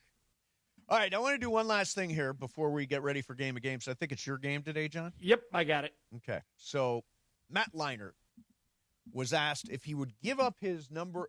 Obviously, his number 11 jersey is retired, and he was asked about unretiring his jersey at some point for a new player on the team. Listen to what Matt Leinart says about that. When I was at USC, I got my number retired. There's been multiple times where people at USC have asked me if I would unretire my jersey for some 5-star prospect. And do you want to know what I told those guys straight up? I am never going to unretire my jersey for some random dude who, by the way, now could wear number 11 and transfer after a year. The only person that will ever wear my USC number 11 would be Cole, who's not there right now. He's at SMU, or two of my boys if they end up going to USC and playing football. That is it. I agree with him. That makes perfect sense to me. I not only agree with him, I'll tell you an interesting story. So Stu Lance had his number retired at Nebraska. Okay. He's one of the few guys that ever come out of Nebraska. And he said that the coach at Nebraska called him and goes, hey, we've got a kid that Stu was number 22 or 23. We got a kid that'll come here, but he'll only come if he can wear your number. Like he's got an attachment to number 22, and can I have your permission to do it? And Stu said, if you think it'll help the program win, absolutely. So that the kid took his number. Stu has not heard word one from Nebraska since that initial phone call. Really? Yeah, they didn't even care. Troy Aikman donated a bunch of NIL money. Yep. We assume it was to get Dante Moore on campus. Never even got a thank you. I'm 100% with Matt. Matt should stick to his guns, only let his own kids wear that number.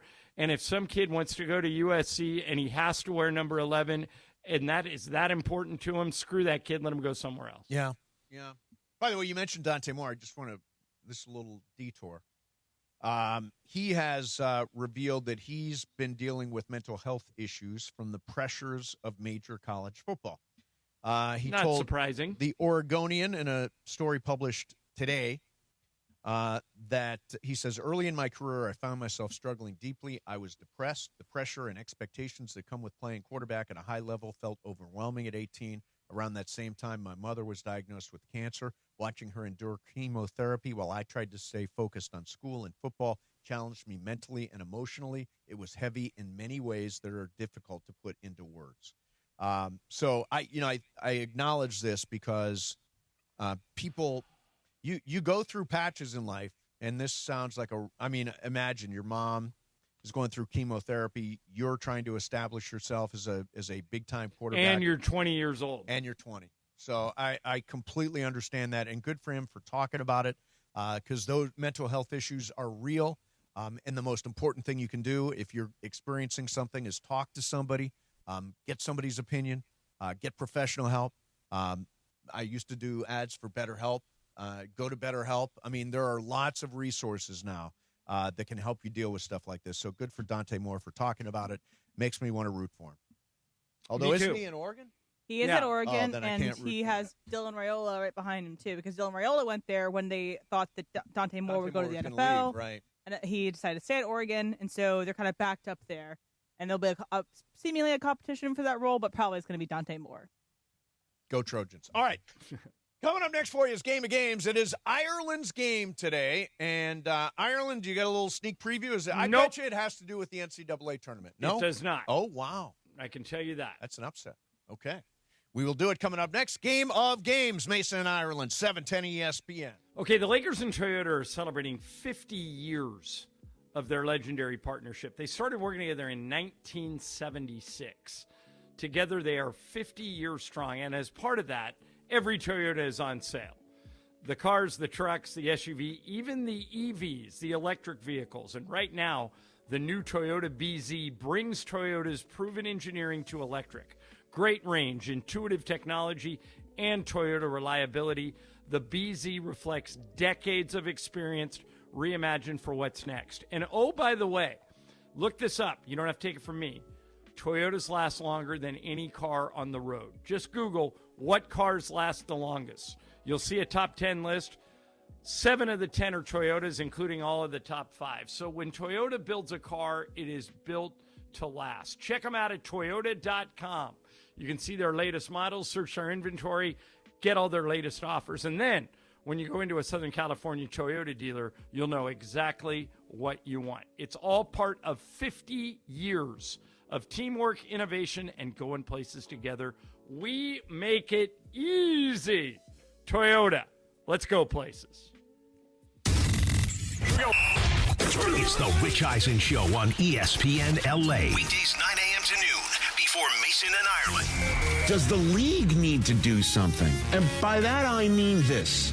In this new league year window where you could do whatever you want, 2 days of negotiating, right? Any trades that happen before or during it should be transacted on the spot. What are we waiting for? Why do trades have to wait, right? Why do trades have to wait? I need an answer to that. I haven't gotten a good answer to that. Obviously, physicals need to be made, and everybody believes that it's not a failed physical. Everyone knew what his knee problem is. It's not like buyer beware. They were aware. But does the league need to do something about that? Because they're not going to step in and say the Ravens did something off because it's not official. It's the yellow line. This whole thing is the yellow line until 4 o'clock Eastern time. Weekdays 9 a.m. to noon before Mason and Ireland. The Rich Eisen Show on LA's mega sports station, ESPN.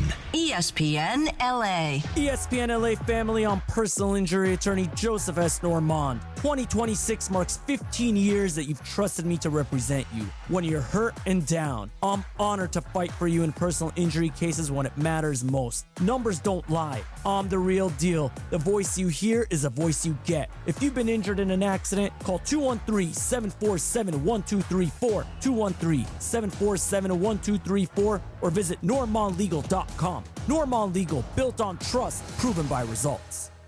Texting enrolls you into recurring automated text messages. Consent not required to purchase. Message and data rates may apply. It's crazy to see how much everyone's changed at these reunions. Did you see Brian? He's in better shape than he was 25 years ago. How is that even possible? Yes, he told Tim he started taking Nugenix Total T2. The testosterone booster? Yeah, but he said it's way more than that. It also skyrockets nitric oxide in as little as 3 hours. Tim started taking it right away, and trust me, I've already noticed results. Wow, I might just have to go catch up with Brian. After 40, energy, strength, drive, it all starts going downhill. Feel like your old self again with Total T2. Stronger, leaner, and more energized. Just text ORDER to 369-369 for your complimentary bottle of new Nugenix Total T2, the next generation testosterone and nitric oxide booster. Text now and you'll also get a free bottle of Nugenix Thermo X, our most powerful fat incinerator. That's ORDER to 369-369.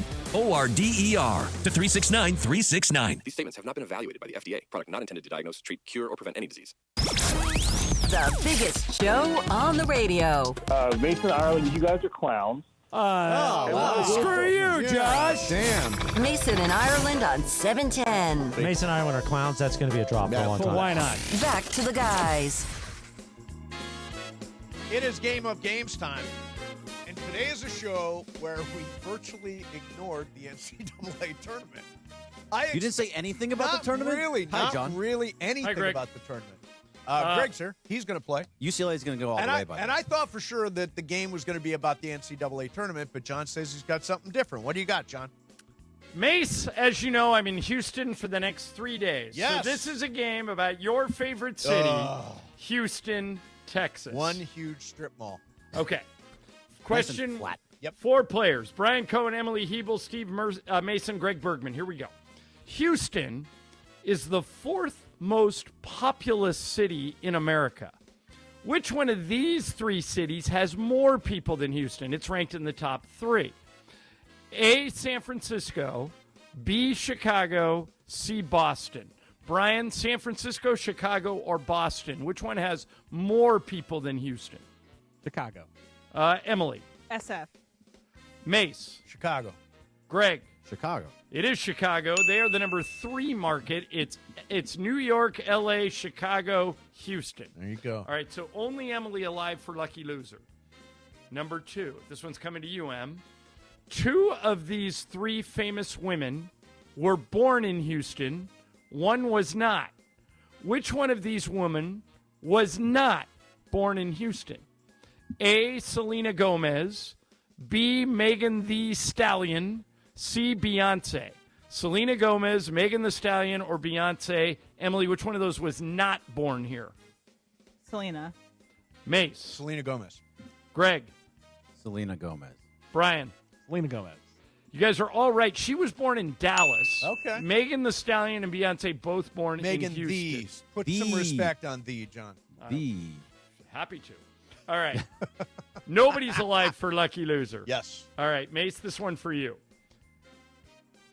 Which one of these venues in Houston now goes by a different name? A, Minute Maid Park. B, NRG Stadium. or C, Toyota Center?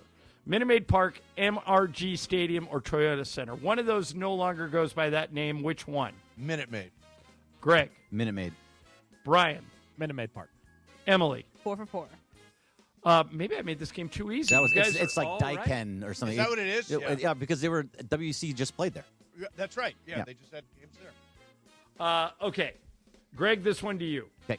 Of the 4 major sports, how many championships has the city of Houston won? Professional championships. A, 2, B, 3, C, 4. Greg, 2, 3, or 4? 2, 3, or 4. Take a guess. It's 4. Okay. with conviction. Brian. I'll go 2. Emily. 2. Mace. 2. Greg is the right one. Yeah, 2 for the Rockets. Yeah, 2 for the Rockets. 94 and 95. 2 for the Astros. Right. I was thinking only Astros. I forgot about the Rockets. Those don't count. They happened in before between me. the Bulls. Yeah, they did. All right. Brian, this one back to you. Right now it's Greg 4, Brian and Mace 3, Emily 2. So it's close. Brian, true or false? Houston gets 49 inches of rain annually, more than Seattle. Is that true or false? False. Emily. False. Mace. True. Greg. Yeah, I think you're messing with us. True. It is true. Do you believe that? It rains more in Houston than it does in Seattle. Okay. Seattle's got kind of a bad rap. That's what people from Seattle tell me. It's always raining. Okay. Em, this one coming I to guess, you. I don't know. How many are left? Let me look. I have 1, 2, 3, 4, and a tiebreaker. Okay. All right, here we go. There are over 165 of these in the Houston area. What am I talking about? A, golf courses, B, museums, C, hospitals. Over 165, M, golf courses, museums, or hospitals. Golf courses. Mace. Golf courses. Greg. Golf courses. Brian. Hospitals. It's golf courses. You should have gone with the group. Tomorrow's your golf day, right? Yeah, but Billy Mack is talking about backing out because it's cold, but I think I'm going to talk him into it. Okay. All right. Greg has 6, Mace 5, Brian and Emily 3 each. So, Brian and Emily, you got to go opposite of Greg. All right. I got to go first, right? Yeah, I'll start making you go first. Greg, Houston boasts a 7-mile underground pedestrian tunnel system that connects with major buildings, retail stores, and restaurants. How many city blocks is in that tunnel system? A, 35, B, 65, C, 95. 35 blocks, 65 blocks, or 95 blocks, Greg? I'll go right down the middle at 65. Brian. Oh, I'm sorry, Mace. 65 also. Okay, Emily and Brian, you have to go either 35 or 95. Brian. 35. M. 35. It was 95. It was right there for you. And now you're both out. So Dang it's it. Me Greg, and you. It's Greg 6, Mace 5. All right, Greg, here we go. That's the first one I got wrong. Greg, the Lakewood Church in Houston is famous for what reason? A, it is built on the former site of the Astrodome. B, it is the largest church in the United States.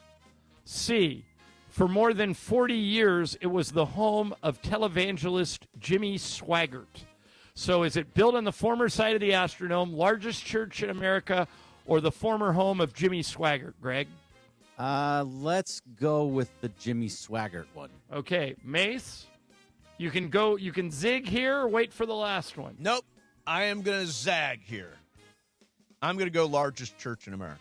And you're glad you did. It is the largest church in America. By the way, a couple of other things Jimmy about that. Swaggart threw me. Well, it's not. He wasn't in Texas. I have no No, idea he was where in Louisiana. It is the current home of Joel Osteen. Oh, Joel Osteen, yeah. And it's built on the former site of the Summit, the Houston Summit, where the Okay. Rockets used to play. All right, so this will decide it. It's better 6 this way. to 6. 6-6. You got to go first. You Oh, do. okay. Mace has to go first. I'm All right. fine with that. 2 of these 3 famous athletes were born in Houston. 1 was not. Which one of these athletes was not born in Houston? A, Michael Strahan, B, Mickey Mantle, C, Jimmy Butler. Mace, Michael Strahan, Mickey Mantle, or Jimmy Butler. Only one of those was not born here. Which one?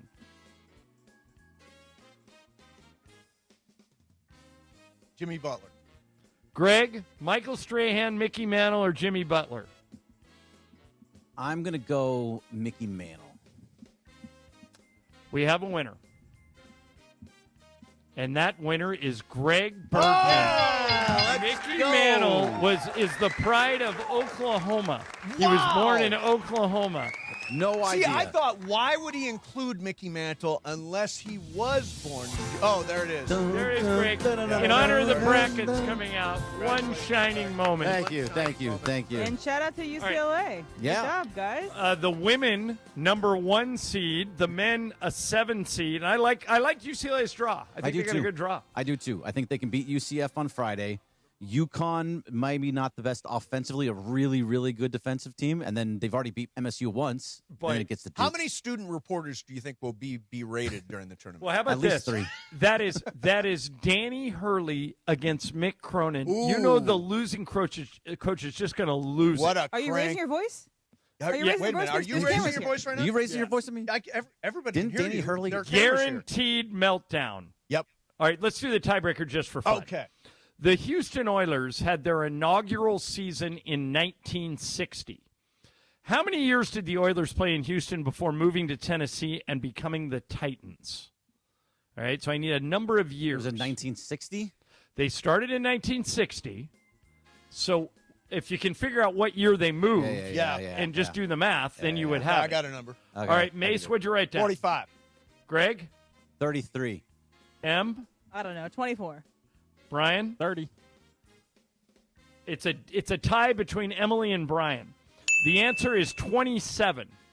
They became the Titans in 1997. So 27 seasons as the Houston Oilers, and in 1997 they moved. 1960 to 1997 is 37 years. Oh, you're right. Oh, so then Mace won. No. Yeah. Oh no, Greg won. Yeah, You I got won. 30. Yeah. It's Greg's Boy, day. Greg, My day. Yeah. So my you day. can do I the won this you can damn do thing. the math as long as you can add. Apparently, I can't add. I was thinking they came in the 90s because then they played 99. Yeah, I did the numbers right. Speaking so, of math, yes. Game of Games presented by Call Jacob. 800 easy math. 345-6789. 800-345-6789. Nice Hey, game. Greg, do we know if those 2 injured players are going to play for UCLA? They absolutely are. Tyler Bilodeau got injured on Friday and only played 10 minutes. Then Donovan Dent played 10 minutes on Saturday, and they still almost won that game. But, yes, they're both going to play.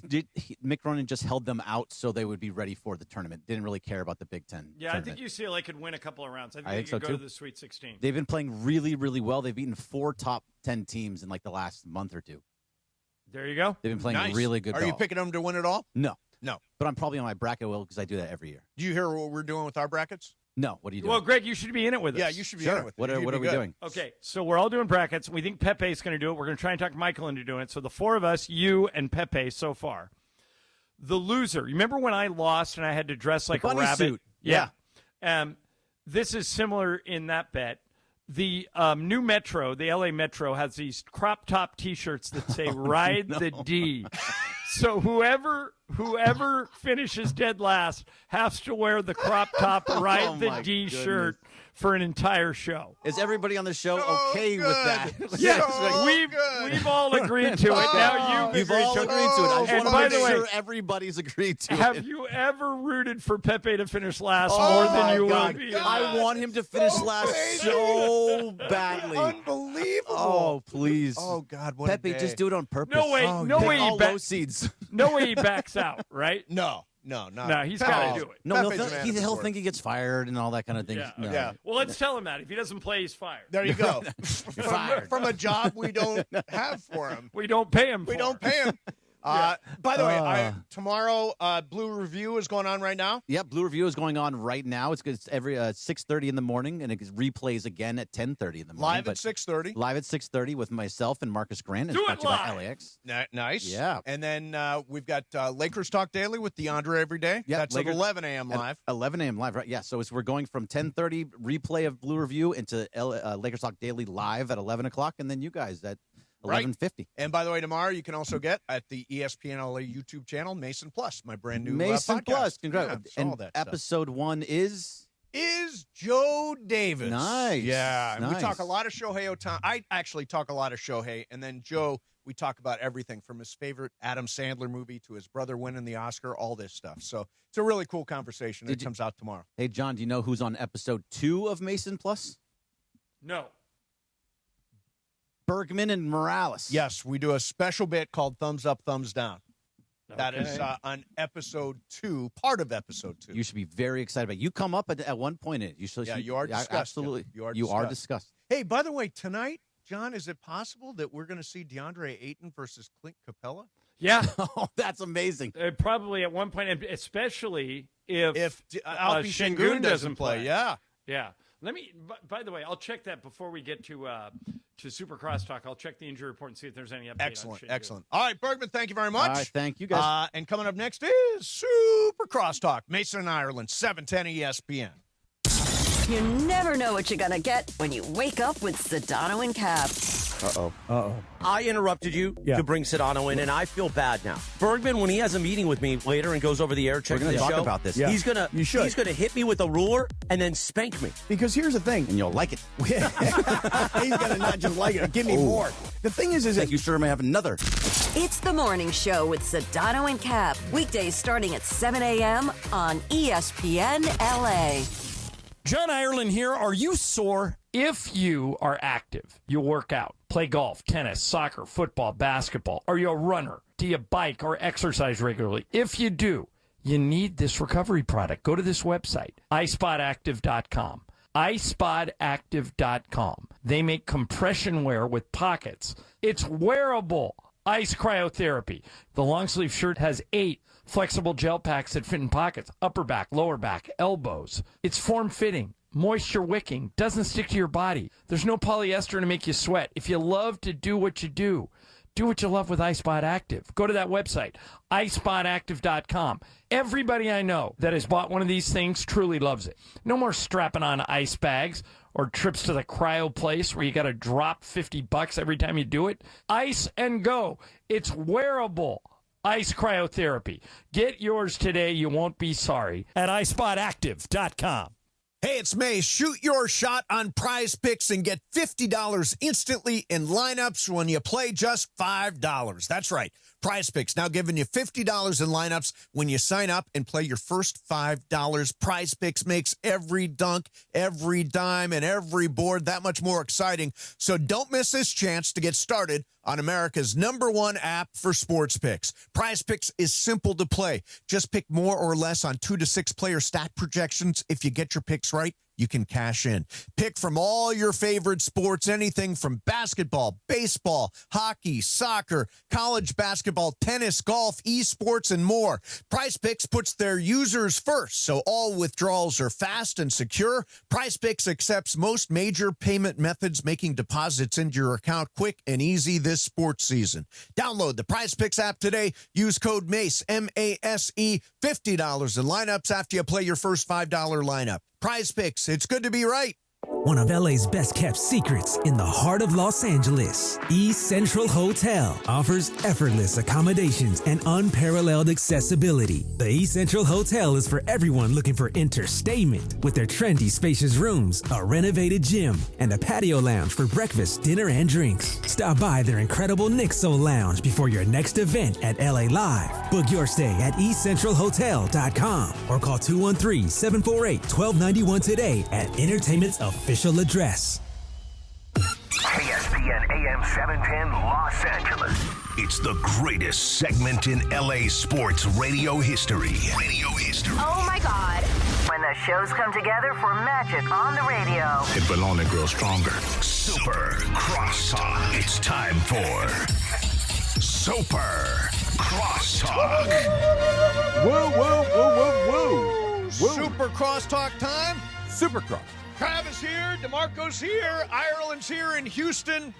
My old hometown. Yeah, that's right. Trav, how long did you live here? A little less than 2 years, about 20 months. Well, How was that for you?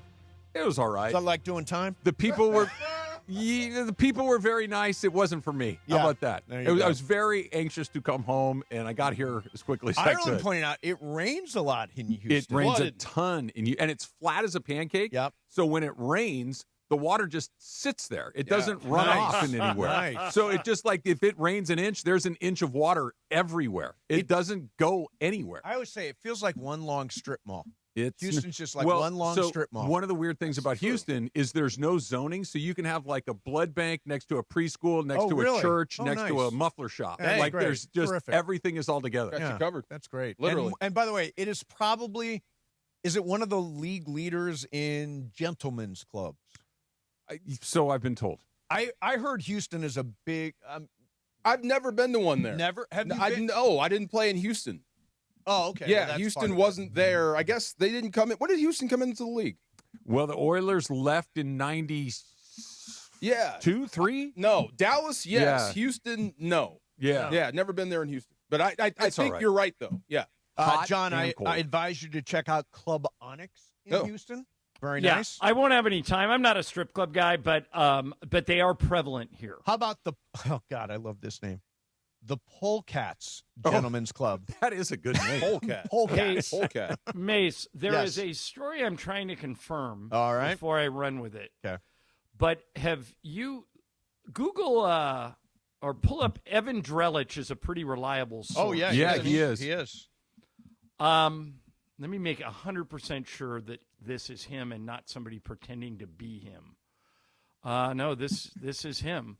He has just tweeted, Miguel Rojas has been suspended 80 games for use of a banned substance. You're kidding me. Wow. Wow. Now, Does that again, ruin the this home is- run? This is one guy tweeting it. Nope. And Katie Wu, who covers the Dodgers for The Athletic, has retweeted it. Oh, no. So far, that's the extent of it.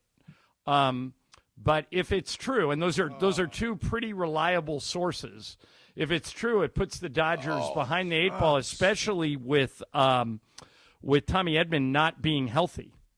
Yeah. It means a lot of Ha-Sung Kim. A lot of Ha-Sung Kim. Yeah. But I also think, does it tarnish the legacy It of has what to happened? for you. Aren't you hard and steady and on guys that use? I am. You have to be out on them. Yeah. I'm not. Unless you soften Does up it a little tarnish bit. the legacy of that home run? No. Look, this is a drag, and it stinks, and It with sucks. something we'll talk about and something we'll show. Fast forward 5 years from now, we're not going to remember.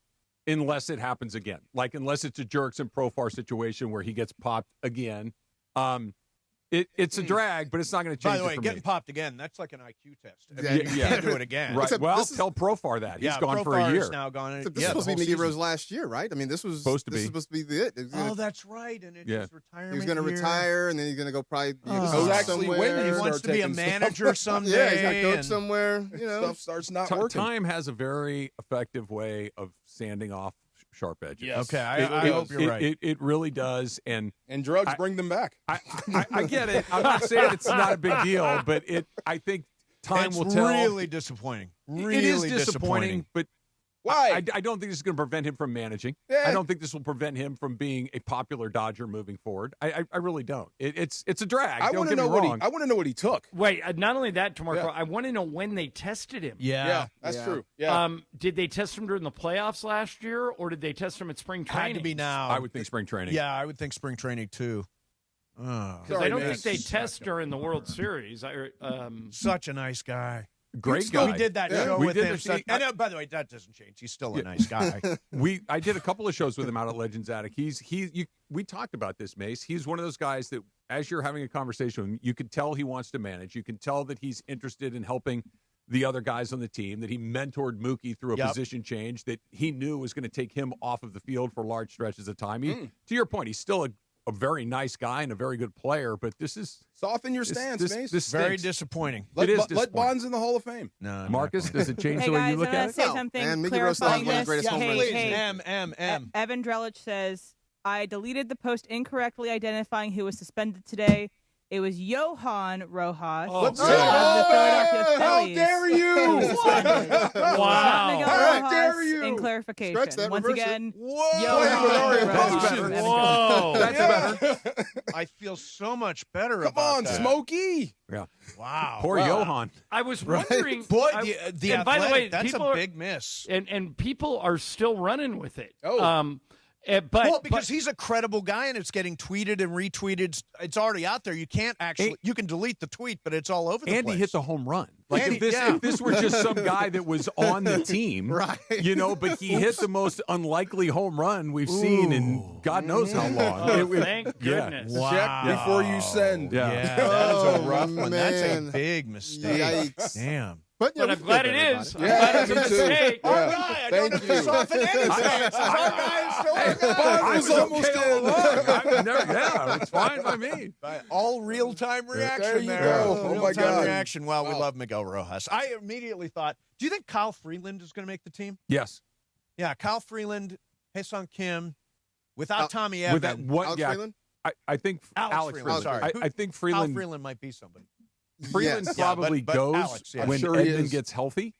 Yeah. I think unless he's just knocking the cover off the ball, and then they'll figure something else out. But I think with Edmund down, he makes the team. Yeah, Kyle Freeland Yeah, for the Rockies. There That's he where goes. I got that. No, I mean, I'd Wow, like I am to so see it. I'd glad be that's a surprised. false It just feels like- alarm. It feels like a numbers game right now because Santiago Espinal has played really well in the spring, and he sort of might be just because Freeland, you still have a little bit of kind of team control. You can sort of, he's younger. I think with Espinal just being a veteran, I think the numbers sort of like Freeland hasn't done anything wrong this spring. Yeah, I think he's just kind of caught up in a numbers game, and that's what's going to make it hard. And Espinal can play. He's like a super utility guy, right? Which is what they love. Yeah, which is the positionality we like to talk Edmonds, the Chris Taylors back in the day, like all those guys. Who Bellinger could do it. Even PK, Austin Barnes could all play those the guys. infield when you needed Yeah. him to do it. Yeah. So maybe it'll be him. Maybe him instead of Freeland. I think Hae-Sung Kim is probably going to get some real run at second base. Hi, team. Yeah, for sure. Yes. He's just got to hit. He can do everything else. He's an incredible guy defensively. He can run really well. Steals bases. He's just got to hit. He can front squat. He's strong, the strongest guy on the team, right? Yep. But See you his can't, like quads. the old line, you can't steal first base. Yeah. He's got to hit, and he didn't really hit much last Let me year. ask you guys something. We just mentioned, or I mentioned, that we barely touched on the NCAA tournament today.